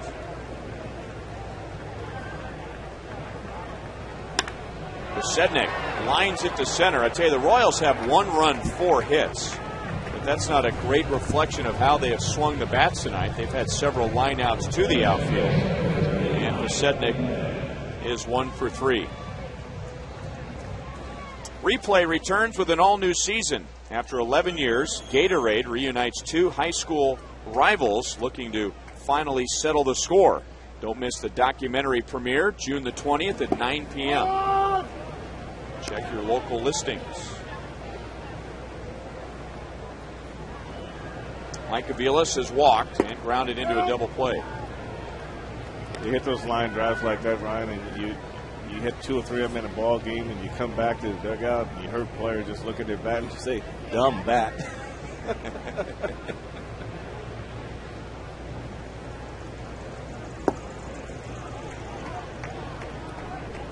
Richie Allen had one of the great lines when it came to hitting the ball hard. He says, "All I can do is hit the ball hard. It's up to God after that."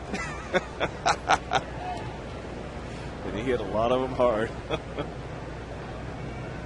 The first time I saw him was 1972. Toward the end of the season, I just finished a Double-A season. I was at the old stadium, and I saw him hit 2 home runs at right center field. And at that time, you just never seen right-handed hitters hit the ball that way. But he had that bat, held his hands high, and his bat was always pointed toward the pitcher. And it's just strong wrist. And you throw him a breaking ball, I mean, it was dangerous because he didn't miss those pitches. But just a fun guy to watch hit. Just about as relaxed a hitter as I think I've ever seen at the plate.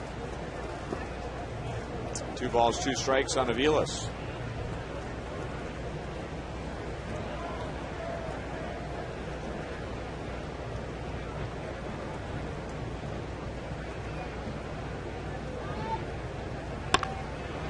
Up the middle, but picked off by Izturis. And a long one-hop throw to Napoli. I don't know if he wanted to do that, but it worked. And the Royals are down in order.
By AT&T. Find out what's possible with the nation's fastest 3G network. AT&T, rethink possible. And by Thoroughbred Ford. The best deals on new Ford F-150s are at Thoroughbred Ford.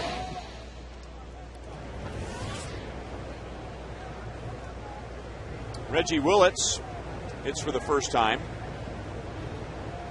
Came on defensively in left field for Juan Rivera in the bottom of the fourth inning. Willits a switch hitter out of the University of Oklahoma, named after Reggie Jackson. Rivera 1 for 2 with an RBI double and a run scored, but in his first at-bat, before he flied to center field, fouled a ball off the inside of his left foot. Looked like it got him right on the left big toe. And he hobbled around for a while, but was able to hang in there. And then in his next plate appearance, doubled in a run, came around to score, but did not go back out on defense in the bottom of the fourth. Marte to Butler, one down in the sixth inning. Kyle Davies gave up 6 runs in 4 innings. Victor Marte getting all 3 outs for Kyle in the fifth, allowing one of the inherited runners to come around to score. And now what the Royals need from Marte tonight, innings. Kevin Franzen has had quite a night, playing at third base with Eric Ibar out. Myceres Turris sliding over to short. In the fourth inning with a runner at second and nobody out, Franzen just tried to hit a ground ball to the right side to advance the runner. Well, he got it in between Butler and the line for an RBI. Now he pulls it through the hole on the left side, so he has 2 hits. But then later in the game, he went diving into the dugout suite trying to catch a foul ball, which he did not, but the crowd appreciated the effort. Hey, fans, coming up on Sunday, the first 8,000 fans age 14 and under will receive a Build-A-Bear polar bear, brought to you by the Kansas City Zoo. And then after the Royals take on the Tigers at 1:10, it's the 6th annual Faith and Family Celebration with a special concert by Jeremy Camp.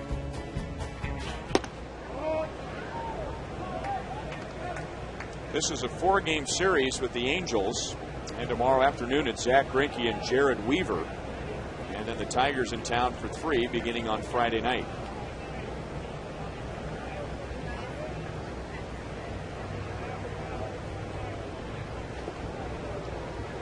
Butler picking that one out of the dirt, and maybe it put a nice little scuff on the ball for Marte. Only if they know how to use it.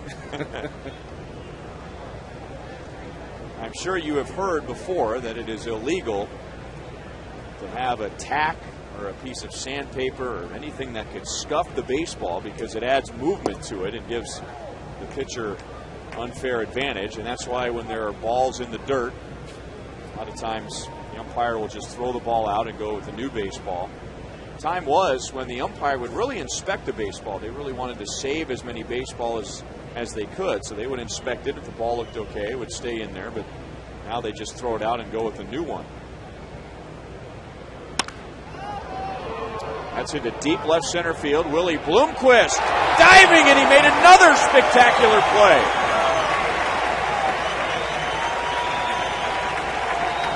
Willie Bloomquist has been diving all over the place in center field,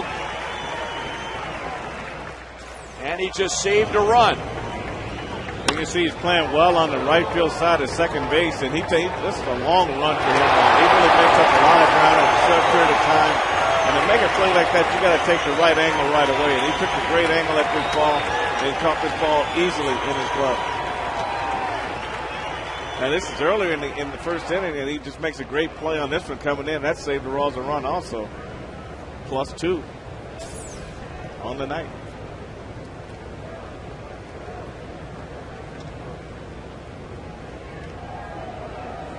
You know, really, these are things you really can't practice. When you're not playing in the outfield on a regular basis, and one of the things that really shows up is the route you take to get the ball.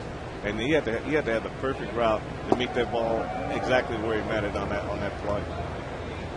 He had that great play on the last homestand, diving in right field against Colorado. Well, you can see how far on the right field side he was at second base. And, you know, this is a long way.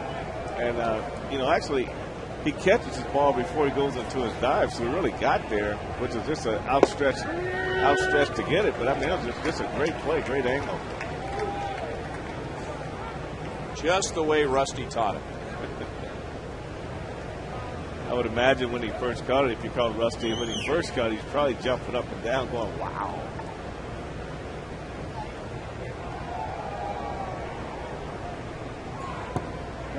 His tourist went too far. 1 ball, 2 strikes.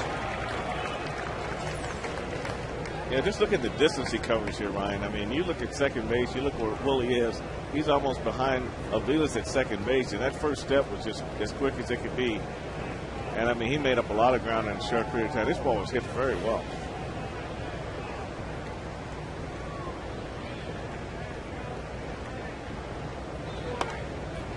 Whoa. You know, we're short a swing on the list, which we are going to unveil tomorrow, since this is the 1/3 mark of the season. And you've heard Frank and I talk about the list, which is less than great swings. And we're still looking for another candidate. Of course, that was just a foul ball. But we're running out of time. Running out of time. Might have to just throw one of them in there. To Aviles, fumbles, and no play.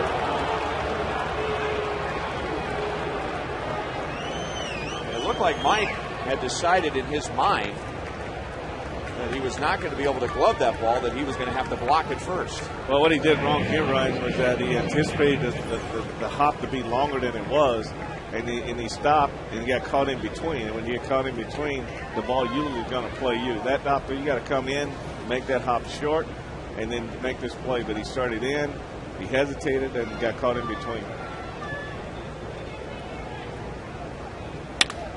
So bonus time for the Angels, but Marte only needs 1 more pitch to get out of the 6th inning.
St. Joseph. The year 2010 marks the 150th anniversary of this historic journey.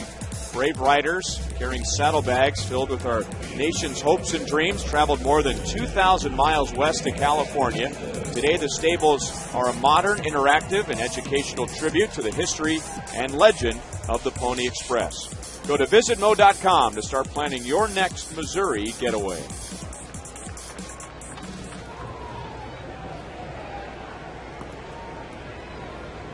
Is it somebody's birthday? Maybe it's his birthday.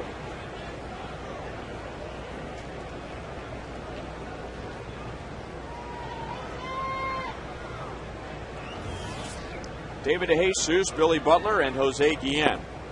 And Scott Kazmir in the bottom of the 6th inning. David, 2 hits. He has driven in the Royals run.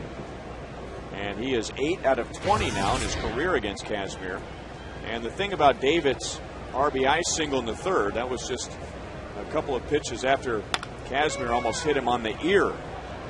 David hung in there, single to center, and now he's retired for the first time tonight by Kazmir. One away in the 6th inning.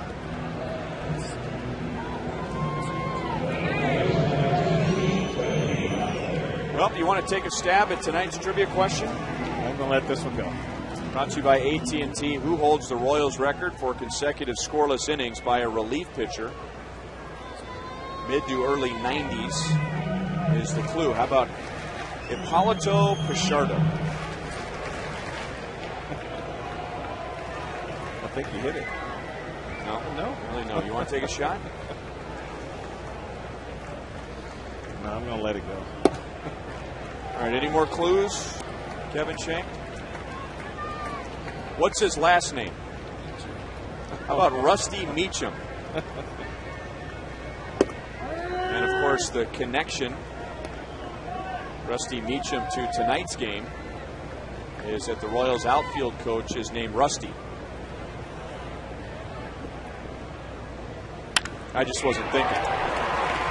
Billy Butler 1 for 3. So his 70th hit of the year.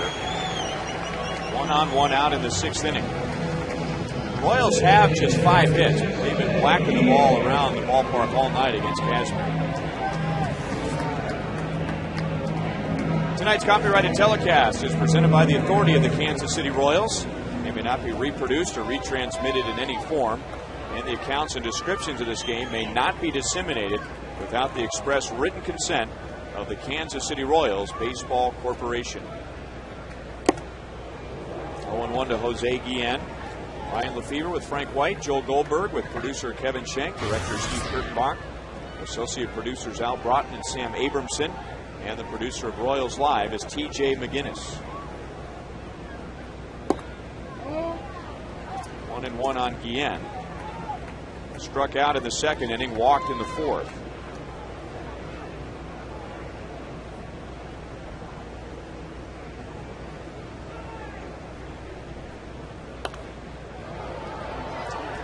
One and 2. So the scoreboard says 1 run, 5 hits, but on my scorecard I have Scott Pasednik grounding sharply in the 1st. Billy Butler hit it hard and rolled into a double play in the 1st. 2 lineouts to left field in the 4th inning from Cayaspo and Betancourt. Mike Aviles hit it right on the nose and grounded out to short in the 5th. So Kazmir has had a good night, but he hasn't necessarily silenced the Royals on offense. He has pitched well, and he's also had some good luck.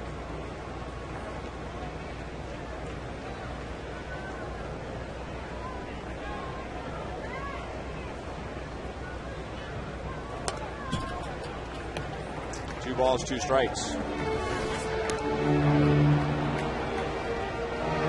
There's a lot of luck when it comes to pitching, especially guys aren't squaring the ball up on you on a regular basis. You just got to feel lucky that they're hitting on where the outfielders and where the infielders are.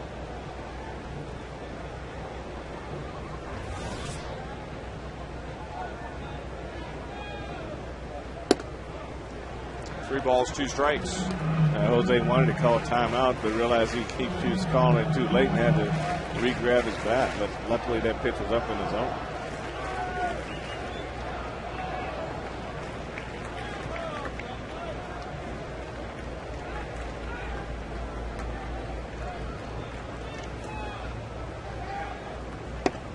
And another walk. Kazmir is up over 100 pitches.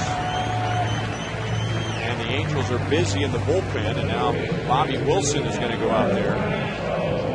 And so he will stall. And Francisco Rodriguez loosening up. And out comes pitching coach Mike Butcher.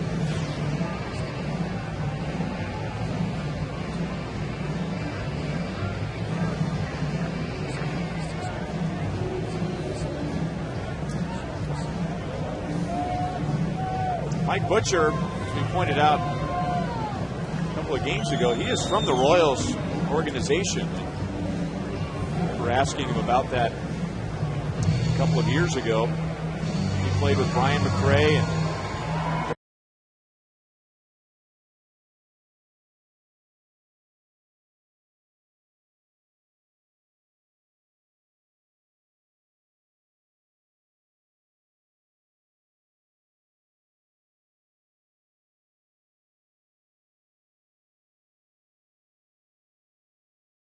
saw that. And Frank could probably tell you the rest of the story. As Carrasco flies out to deep center field and Billy Butler moves up to third base. So another well-hit ball that results in an out.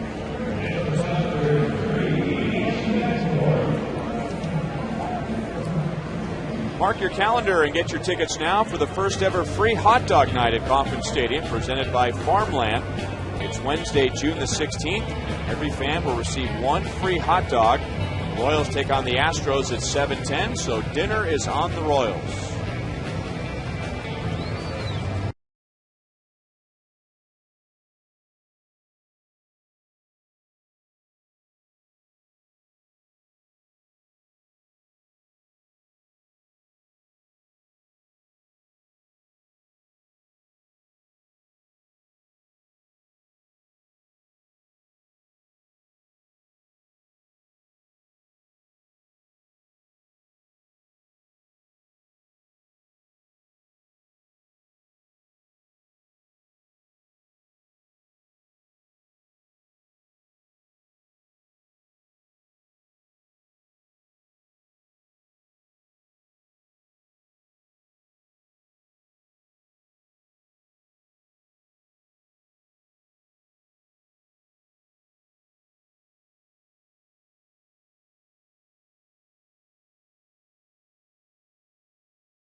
Scott Kazmir hoping for his fourth win of the year, and he departs with a 5-run lead, and that's probably what frustrates him the most. He is unable to go 6 innings with a big lead. This is Francisco Rodriguez, who is making his 4th appearance.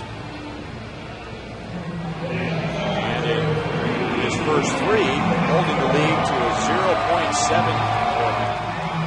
0.77 batting average. You knew what I meant, right, Frank? I always know what you mean. Do you hear what I'm trying to say, or do you see what I'm trying to say? I definitely always know what you mean.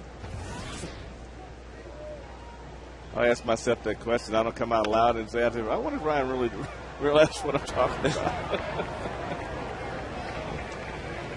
Hey, you understand everything I'm saying? Well, then I understand everything you're saying. Oh, you know what I'm trying to say.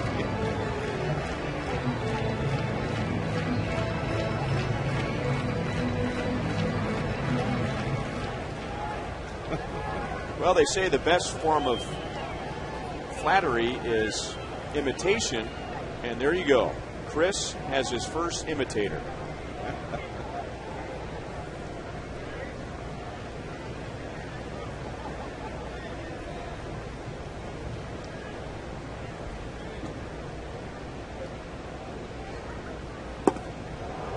Bettencourt has not taken a rip at a strike yet. No balls, 2 strikes. Haven't seen Chris around. Well, you figure one of these days he's going to have to work.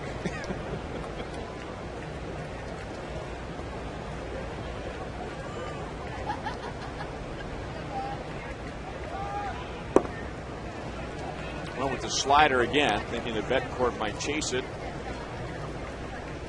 Uni is struck out, lined out to left field. And he bats with Billy Butler at third base, Jose Guillen at first, with 2 down in the 6th.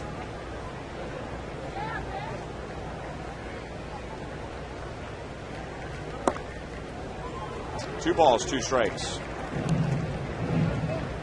So the Royals facing Francisco Rodriguez, not to be confused with Francisco Rodriguez, who was their closer.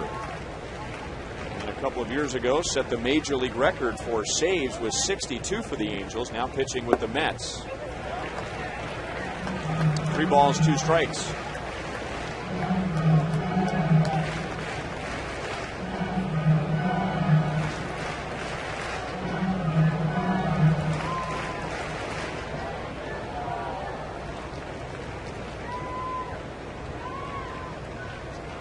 So Guillen will take off on this 3-2 to Betancourt. And Betancourt, he got himself out. Rodriguez didn't get him out. He struck himself out. Royals strand 2 in the 6th.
And the Royals run, and Willie Bloomquist has made 2 great plays in center field.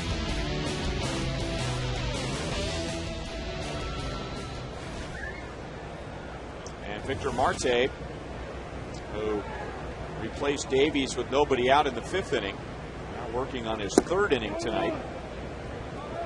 He'll get Bobby Abreu, Torrey Hunter, and Hideki Matsui.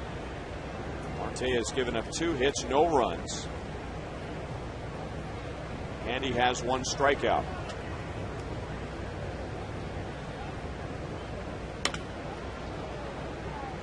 Easy play for Aviles, and 1 down in the 7th inning.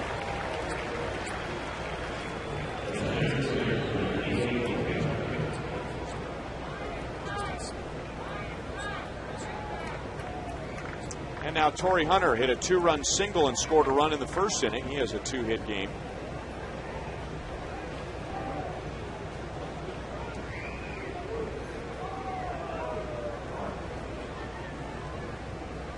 In regard to Willie Bloomquist's great play in center field tonight, and I can think of some great plays this guy's made in this ballpark. And Torrey's getting to that age now when you ask him how he's doing, he's like, man, I'm just hanging in there. I'm getting old, you know. He didn't look like an old man a year ago May when he made that great play in Anaheim to save the game for the Angels when Miguel Olivo looked like he had tied the game with a home run. I asked him about the catch that we talked about the other night that he made in straightaway center field against Brandon Berger in what ended up being a 1-0 Minnesota win.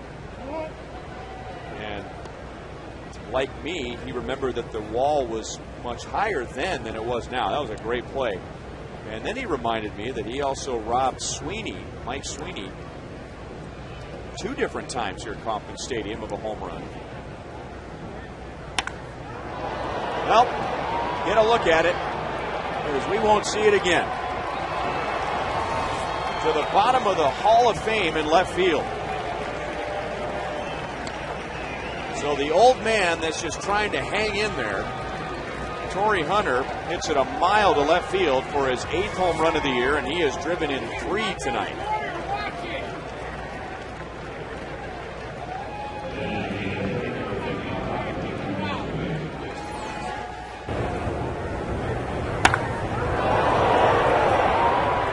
This fastball ran right into his bat, Brian, and he really was sitting there waiting on it. Cleared his hips very well. Hands just was lightning through the zone on that 95-mile-an-hour fastball, and we don't see many hit that far.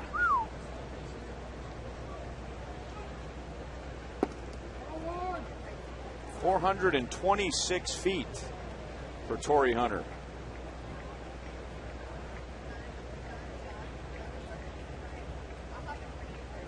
So it's a 7-1 Angels lead, and that was the final score in Game 1 on Monday afternoon.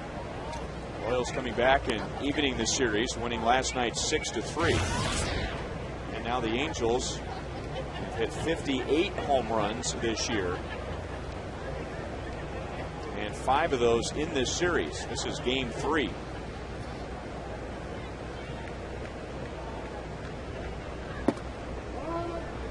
Two balls and 1 strike. Hideki Matsui. He has 2 hits tonight and has driven in a run.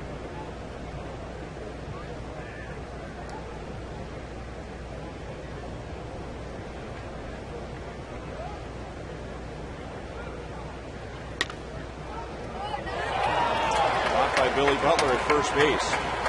And another thing about Torii Hunter, too, is that he is obviously a very successful player with 9 Gold Gloves and a very wealthy man. He got a huge contract to go to the Angels, but it doesn't take very long when you get into a conversation with him about his desire to win a World Series ring.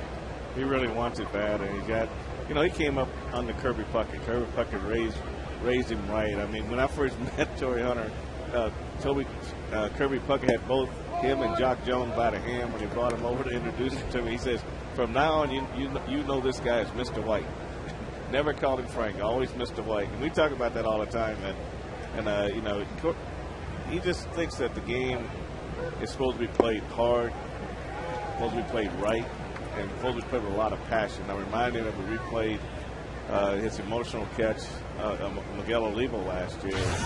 And when I say that's what I do, and he said, it's that kind of emotion that I'm trying to always instill every day when I come to the ballpark. 2 balls and 1 strike on Napoli. Remember the Royals went after Torii Hunter hard a couple of off seasons ago after his free agency from Minnesota. The Royals, the Rangers, he lives in the Dallas area, the White Sox and the Angels all going after Torii Hunter. He has been to the playoffs both years with the Angels. Last year getting to the American League Championship Series, but the Angels were beaten by the Yankees, and then the Yankees went on to beat the Phillies in the World Series. So he's getting closer, but still waiting for that ring. 3 balls, 2 strikes on Napoli.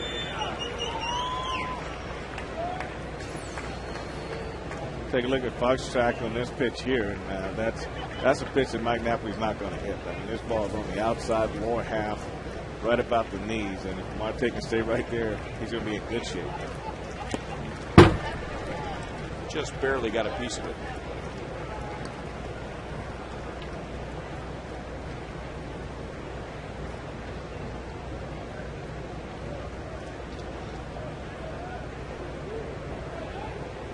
Now Brad Thompson warming up behind Victor Marte.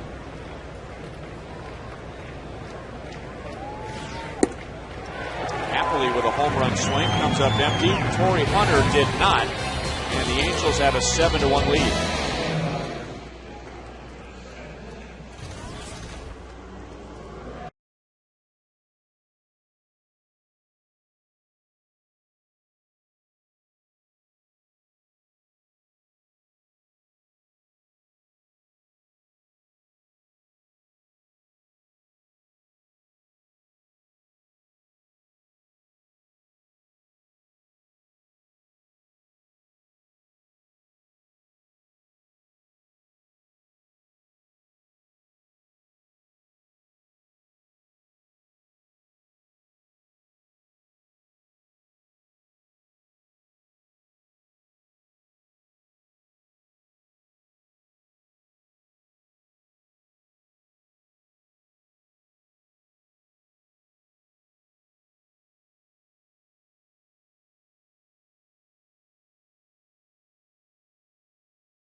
Fourth in a row, beating Baltimore. Baltimore's lost 7 in a row. They're 23 below 500. Detroit at Cleveland. We'll get back to that in a second. Tampa Bay beating Toronto 7-3. The Rays still lead the East by 2.5. Boston beats Oakland. Red Sox have won 4 in a row. And the Angels are chasing Oakland and Texas. Texas is in front of Chicago. Minnesota and Seattle are just getting underway. Ball one to Willie Bloomquist. And if you haven't heard already, Armando Galarraga, starter for the Detroit Tigers, had a perfect game through 8 2/3 innings against the Cleveland Indians. And with 2 outs in the 9th inning, you got Jason Donald, a rookie infielder for the Indians. He hit a ground ball to the right side, a very close play at first. Miguel Cabrera throwing to Galarraga, covering at the bag, and the call was safe by first base umpire Jim Joyce. So the perfect game was over. But looking at the replay, it was not the right call. As Bobby Wilson retires Willie Bloomquist. And there's one away in the bottom of the 7th inning.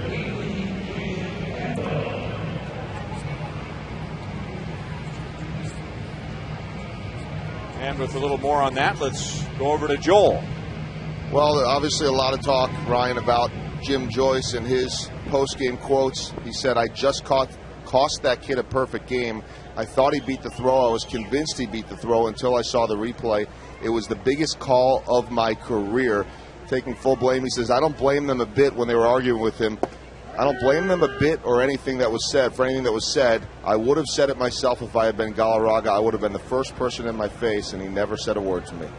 Well, that's why players like Jim Joyce as an umpire. I think that's where it all starts, Ryan. And if it starts there and stays there, then I think that's why umpires develop that relationship with a lot of guys. If you do a good job, they never forget that. Kendall 1 for 3. And 2 down in the bottom of the 7th inning. And now Jim Joyce, all he has to do tomorrow is work the plate for the Tigers and the Indians in the final game of that series. And the Tigers will be coming to Kansas City. That's probably not a bad place to be behind the plate tomorrow, because if you're on the base, if you're on third base line or first base line, you gotta hear those fans for 3 hours. That's not very good either. So at least you're behind the plate, you're busy, you don't have time to hear it all.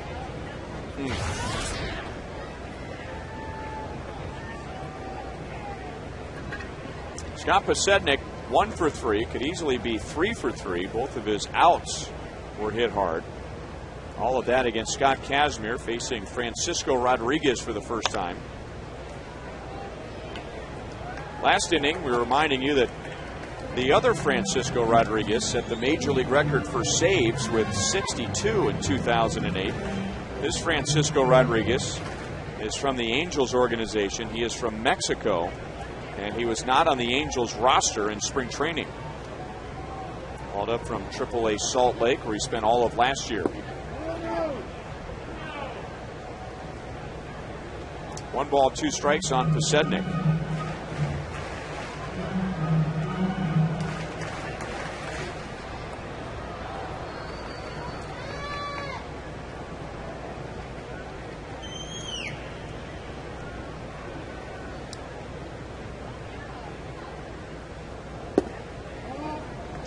Two and 2. Angels scored 3 in the top of the first inning. Royals got their run in the bottom of the 3rd, but all Angels since then. 2 in the 4th, 1 in the 5th, and 1 in the 7th.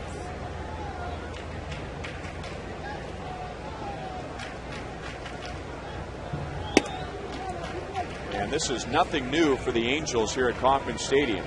Even with the Royals win last night, 6-3, the Angels have still won 34.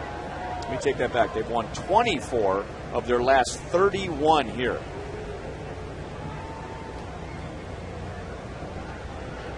I guess you would call that very dominant. Sednick is down, so are the Royals in the bottom of the 7th against Rodriguez.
Your authorized Mercedes-Benz dealer.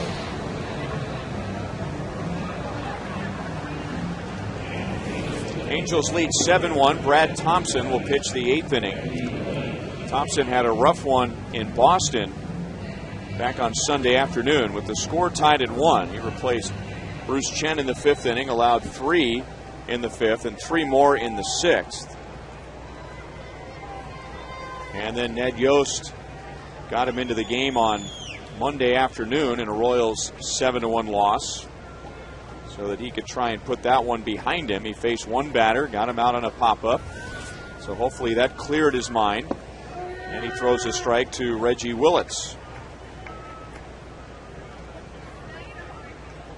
Kyle Davies allowed 6 in 4 innings. Victor Marte 1 in 3 innings. No balls, 2 strikes on Willits.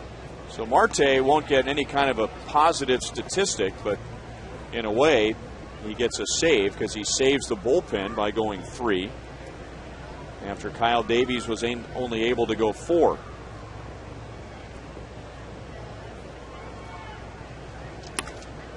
Willits on an 0-2 pitch, singles to center field.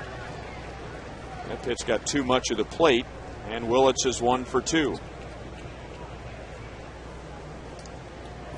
Well, a portion of the Big 12 television schedule for football was announced, and we're going to have a great lineup of games this fall. Missouri and Illinois on opening weekend. KU and Georgia Tech, K-State and Iowa State, that's at Arrowhead. K-State and KU on a Thursday in primetime from Lawrence, and KU and Missouri from Arrowhead. For game times and details, go to foxsportskansascity.com.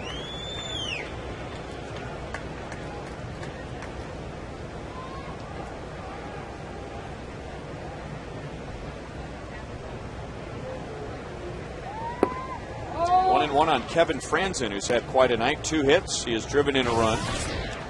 And then gave the Angels a scare when he went diving into the third base dugout suite on a pop-up earlier in the game. Didn't make the catch. And got out of the dugout suite without an injury, but trying to hang onto the railing as he went in. And luckily, that dugout suite is filled with people tonight, so he landed in someone's lap rather than an empty chair. To Betancourt, the out at second base, and Aviles with no throw. And the fans giving Mike a hard time because he has committed an error, and he's also had a wild throw. I don't know if he could have turned a double play here. Well, right, the problem right there, he just had a hard time in his getting the ball from his glove to his hand, but if you move your head too soon, then your feet, and they don't work together, so he was just out of sync on this whole play. You know, getting another look at that play from the angle that we saw, Franzen was still, he had a long ways to go to get to first base, so maybe there was a chance for a double play. I think a lot of times when you spend a lot of time working on your drills, on turning double plays, and then you get in the game, the actual game itself, and rather than just forgetting about what you practice, your coaches will always tell you, this is just for practice only. When you get in the game, just do what you do, and don't be thinking about your feet and your hands. And I think he's just in a situation where he's probably thinking a little too much about everything. First hit for Bobby Wilson. He's 1 for 4.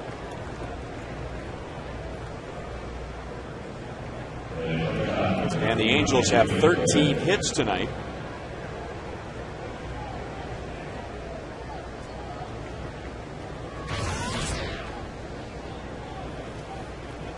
Maicer is Turris.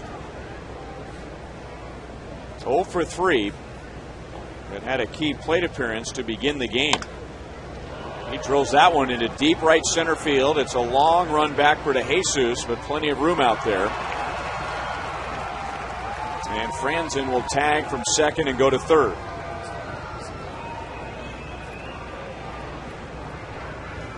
Royals Alumni Fantasy Camp is back. Join George Brett, Frank White, Brett Saberhagen, and many others at Surprise, Arizona this February. Your chance to enter the world of Major League Baseball and live your dream to play with the Royals alumni. Fantasy camp includes 2 uniforms, your own clubhouse locker, an awards banquet, baseball cards, a camp video, and much more.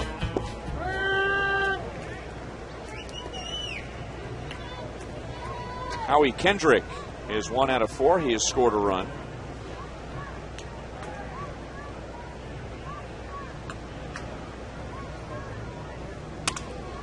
Broke his bat. Aviles is there, flips to Betancourt, and that's the inning. The Angels strand 2 in the 8th.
Middle of the 8th, immediately following the game. Out at Rivals, we will have Boulevard Royals Live, along with Royals Hall of Famer Paul Splittorff. We'll take a look back at Kyle Davies' short outing, what did not go right for him tonight. Plus, we'll head down to the clubhouse here from Ned Yost and into the clubhouse as well for interviews. And we will take a look back at the near-perfect game, Ken Griffey Jr.'s career, and much more coming up on Boulevard Royals Live. Ryan?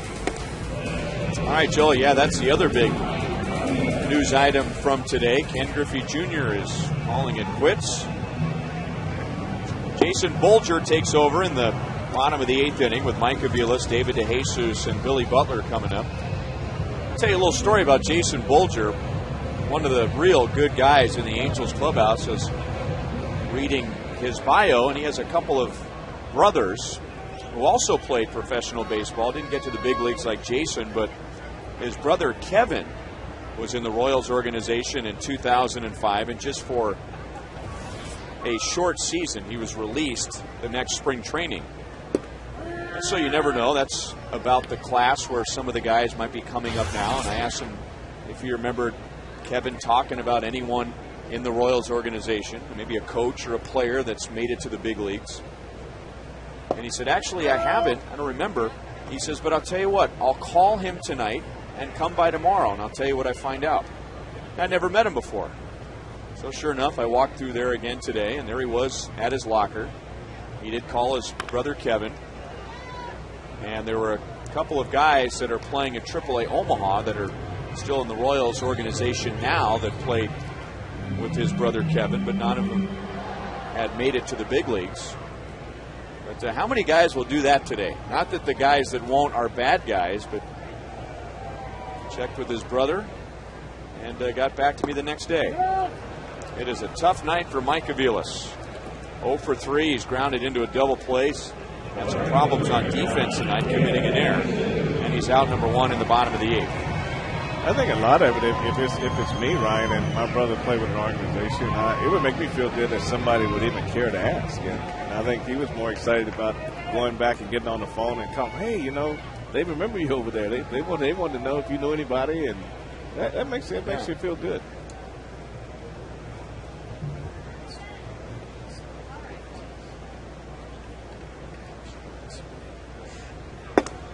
Ball 1 to David DeJesus.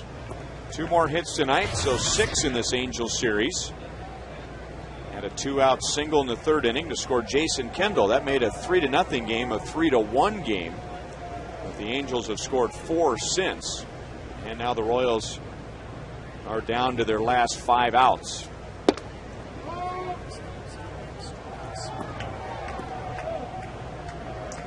Another thing about Jason Bolger, he is originally from the Diamondbacks organization, and he was traded to the Angels in 2006.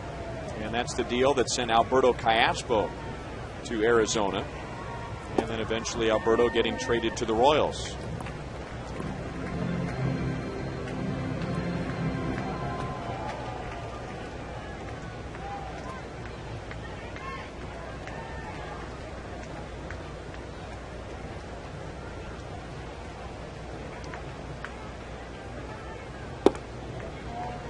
Four-pitch walk. So 1 on, 1 out. Let's revisit You Call It. Presented by Sprint. We asked you who you think is the biggest bullpen surprise lately. 46% going with Robinson Tejeda over Blake Wood and then Kyle Farnsworth. All have been contributors, and it looks like right now Tejeda, if he's rested, will get the 7th. Blake Wood will get the 8th. Setting up Joakim Soria. Although Ned Yost, and we've used the word redefined a couple of times today in regard to Kyle Farnsworth, and he certainly did that with Farnsworth, who was in more of a mop-up role, but getting him back in meaningful situations. And Farnsworth has rewarded Ned Yost. 1-1 on Billy Butler. You know, Blake Wood, when he was called up and he did well right out, just right away. And I think that really sent a sense of urgency through the bullpen. And he came in and made it look so easy just for a little while. The only blemish is the Corey Patterson home run in Baltimore. Other than that, he's been lights out. And that's got to make guys realize that, hey, I need to get it together. I need to turn it up a notch. And that, from that standpoint, he might have made the biggest difference in that moment just by him coming in here and pitching the way he's pitched.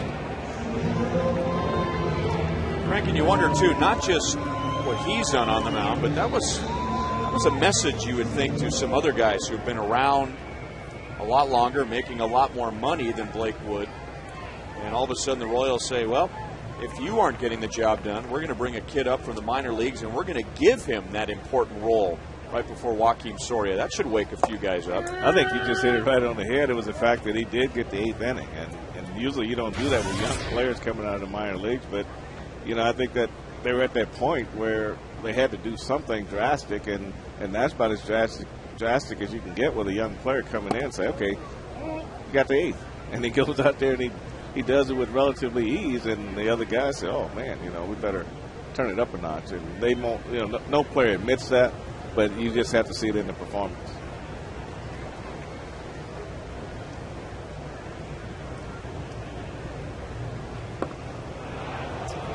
Now Jose fooled badly by that pitch, not even close to being a strike.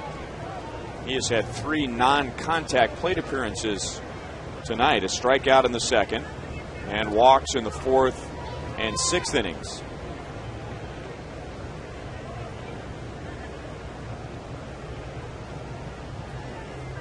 Predictably, Bolger goes back with the same pitch, and it's 2-2.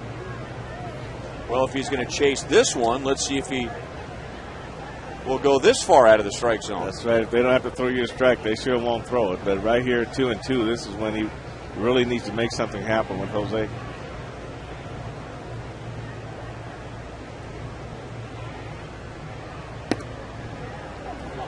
Three balls, 2 strikes. Bobby Wilson, the catcher, stepping out in front to remind everyone that Billy Butler is running on this 3-2 pitch. Angels aren't concerned about him with a 6-run lead. And Jose, sounded like he broke his bat. Reggie Willits makes the play in left field. And at the end of 8, it's still 7-1 Angels.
to the ninth inning, so a tough night for the Royals, but Willie Bloomquist has had a very good night in center field. He is tonight's Miller Lite Taste Greatness Moments. Now, Willie does a great job here against Juan Rivera, coming in and making a sliding catch to save a run. And this against Wilson, there's a drive in the left center field, playing on the right field side, goes a long way and makes another diving catch to save another run for the Royals.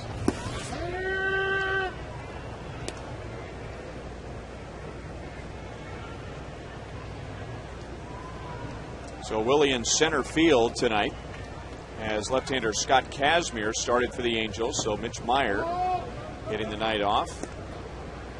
You know, Ned Yost has got to feel good about Willie Bloomquist and Chris Getz. It's his biggest comment when he put these guys in. He says, I'm not putting them in there for the offense. I'm putting them in there for the defense. And Chris Getz last night and Willie Bloomquist tonight.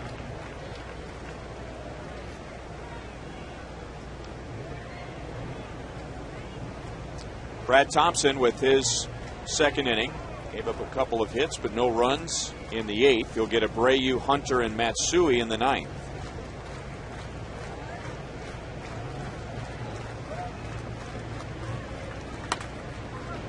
Left side, and Betancourt with a tough throw, not in time. Abreu getting up the line and beating the throw.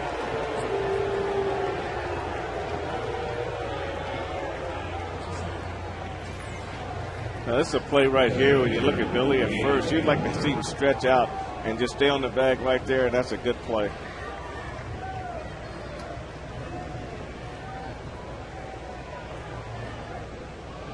Remember, they had a first baseman in the old days. They used to just get way out there and do the stretch and take those. Going to the splits. Yeah, it used to be one of the prettiest things to watch in baseball when they did that.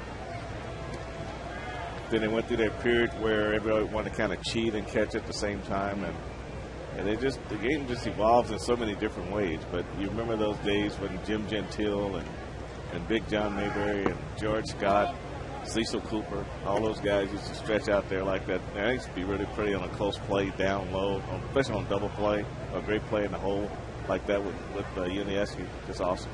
But those guys were all 6'4", they're big guys, and they could stretch like that.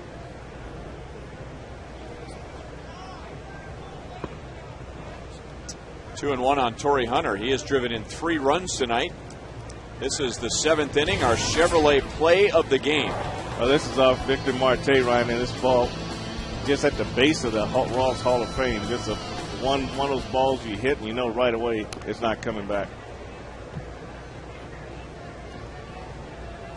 Now, speaking of guys who go into the splits, the last one I remember played with Torrey Hunter in Minnesota, and he also played here for 1 year. Doug Minkiewicz was the last guy I can remember that would get all the way down like that, stretching as far as he could so that the ball makes contact with the glove.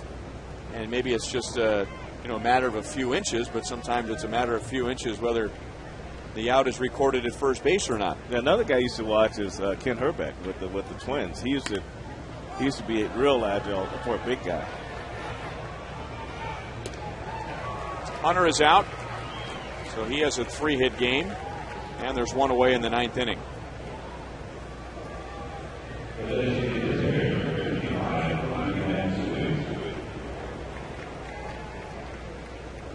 And now Hideki Matsui with 2 hits. He has driven in a run. And talk about a game of inches. Hideki Matsui hit 2 doubles in the game last night. And if his double in the 6th inning was hit an inch, maybe 2, farther than it was, he would have tied the game with a 2-run home run. But it hit the top of the railing in the right field corner. Ended up with a double. Only 1 run ended up scoring in that inning. And then the Royals added an insurance run late and ended up winning 6-3. But that was very, very close. As close as you can get from hitting a home run. Right off that steel railing in the right field corner. 2 balls, 1 strike. Kind of reminds me of the triple that Jim Sundberg hit off the top of the fence in in the playoffs in '85 against the Blue Jays off of Dave Steve. It was bases loaded triple. They just hit right off the very top of that rail and just went back towards center field.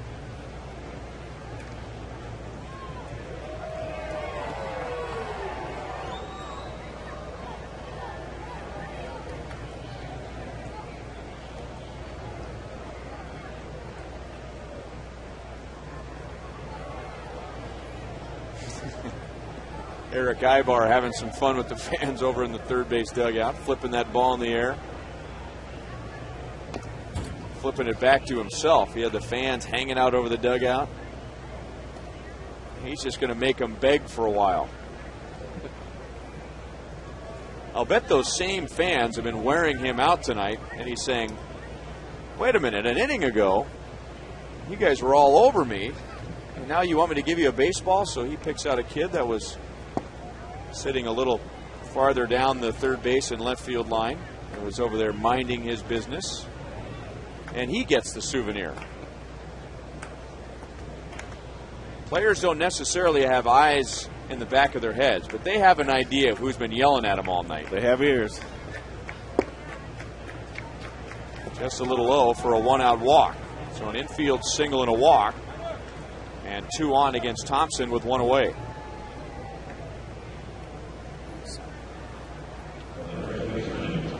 Third walk given up by the Royals tonight. They continue to improve in that department, as the Royals struggled on the mound in the first month and a half of the season. One of the stats that really stood out was walks, and the Royals were leading the league.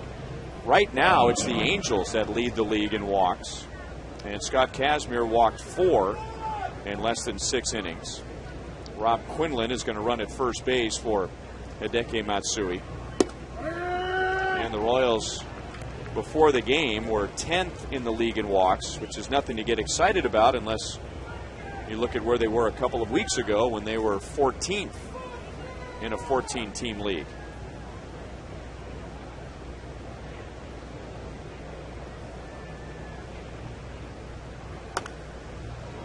Oh, 0-2 on Mike Napoli. Almost took out one of our cameramen on the high first base side. Had to take evasive action.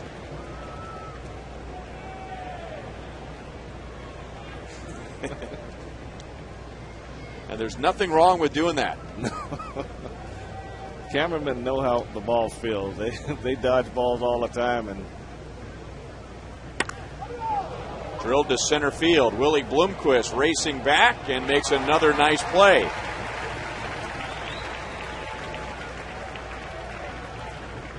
He was able to stay on his feet this time, but still got a good jump and had a long way to go to retire Napoli.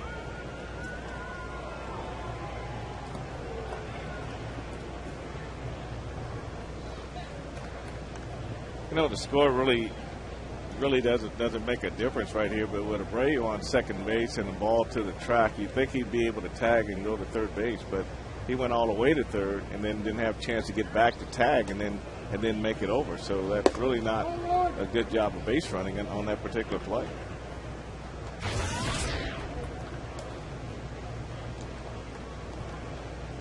And even in a blowout game like this, both managers want to see the players playing smart, playing hard. Yeah, you just don't want to give the appearance that you've given up. You know, you still want to read the ball, and I mean, when it was hit, he assumed it was over his head and went all the way to third. But you have to hold, because if it goes over his head, he'll still be able to score. But at least you have to be on third base once the ball's caught. Reggie Willits 1 for 2. Came in the fourth inning for Juan Rivera in left field. 3 balls and no strikes. Reggie Willits, another smaller in stature switch hitter from the Angels system. Good hitter. Not getting a lot of playing time this year, but Reggie Willits, Myceris Turris, Eric Ibar, Alberto Callaspo, Sean Figgins, who's actually from the Rockies system but came up to the big leagues with the Angels. AT KCA with the Minnesota Twins. It's like there's a tree somewhere, and the Angels every now and then go visit that tree and just pluck a couple of guys off the branches and put an Angels uniform on them. They can find them. I tell you, I saw a lot of them in Double-A when I was there, Ryan, and Ibar, Casper, Willits, all those guys, switch hitters. Just no good matchups. They are scoreless in the 9th inning.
Excited to be at the ballpark tonight with the Royals coming up in the bottom of the 9th inning. And they'll face Scott Shields. The Royals saw Shields on Monday afternoon in the Angels' 7-1 win. It's a scoreless bottom of the 9th inning. And as Yogi Berra once said, it's deja vu all over again. Shields comes in for the bottom of the 9th inning in a 7-1 game. Wilson Betemit is going to get an at-bat. No bat for Alberto Callaspo. Alberto 0 for 2 with a walk.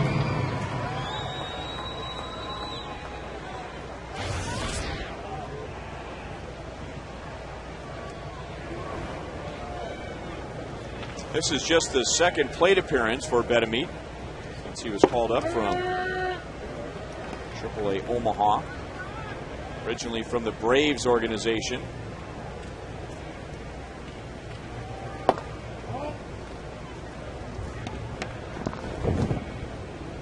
Betemit called up on May the 25th when Brian Bullington was sent to AAA.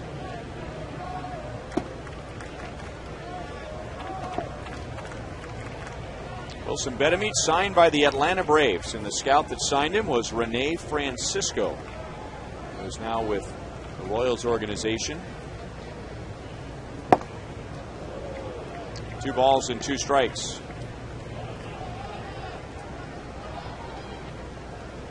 He has had a long career, but when he was coming up to the Brave system, he was thought to be a long-time number 3 type of a hitter, and now has made a career for himself as more of a utility type of a guy, and a guy who can play several positions. You can put him anywhere on the infield. And recently he's filled that role with the Chicago White Sox and the New York Yankees. Didn't quite get the call, and the count is 3-2.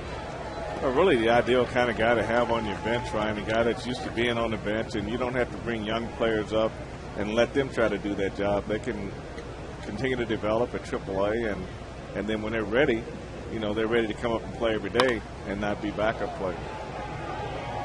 Reggie Willits, great speed, and didn't quite get it. And he had to be careful getting close to that barrier wall.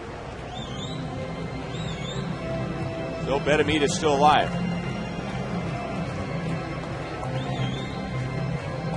Yeah, great hustle by Willits. He said he's got great speed, and he actually gets to this ball and just goes right off the end. But I'm sure he's concentrating about a lot of things right there: sliding, catching, and seeing the ball boy running with the stool and the wall. So a lot of things going in front of his eyes at that point. But if you ask him, he'll probably say, I probably should have caught that ball. And Benamitez down on strikes.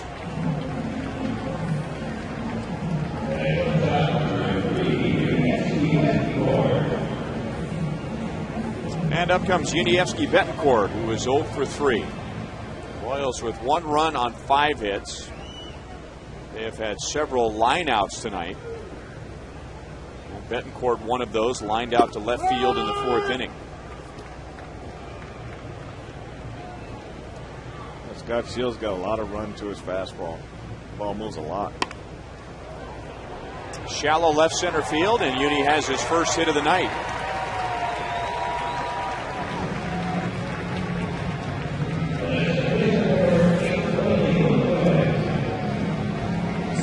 And now Willie Bloomquist, 0 for 3 at the plate. He's made 3 very good plays in center field tonight. We were talking about the last homestand, May the 25th. Remember this play that he made early in the game against Josh Hamilton? Well, that was a great play, diving in the right center field, and this was to get Justin Smoak at the plate. I mean, he's played the full gamut tonight, coming in on Rivera, and then going to left center field on Wilson. There's still another base hit in the RBI. Outstanding plays.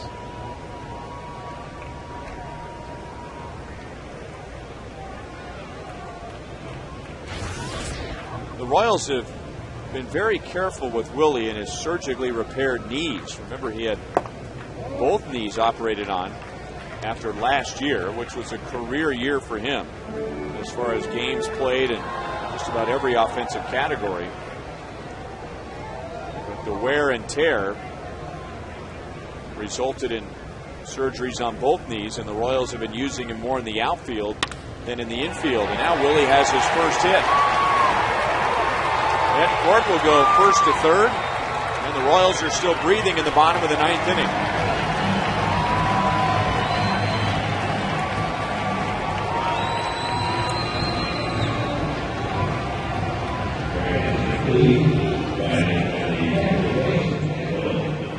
So with 1 out, Yuniesky Betancourt and Willie Bloomquist with back-to-back singles. Well, this is a good read on Uni's part. He's got a good jump. Reads the ball, touches second. No chance of stopping at second base on that. Oregon, please. Yuniesky Betancourt, safe at third, safe and secure. New York life. Thank you, Mr. Oregon man. Now Brian Pena is going to bat for Jason Kendall. Kendall 1 out of 3. He scored the Royals' run back in the 3rd inning.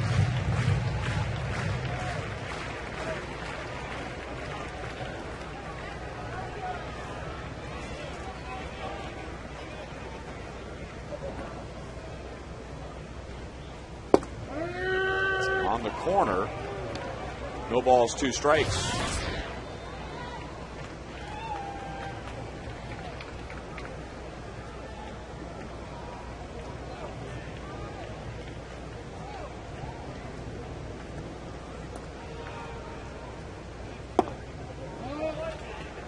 One and two.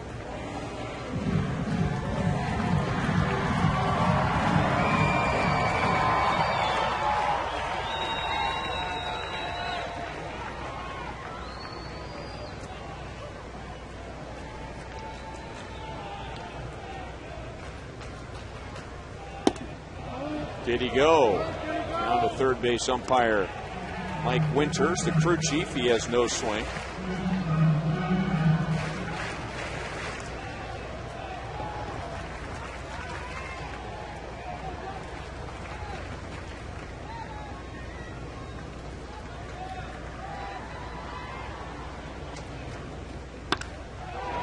Hit hard to left field, and another line out to the outfield tonight. This one will produce a run. So Betancourt comes home as Brian Pena drives in his second of the year. And it's 7-2, but now the Royals are down to their last out.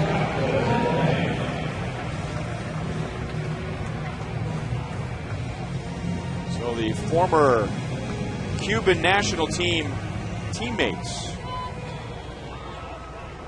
coming together for the second run of the game.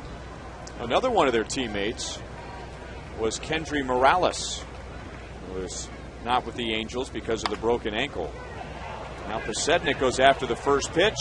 Franzen throws him out, and that's the game. So the Angels take a 2-1 advantage in the series. We'll be right back.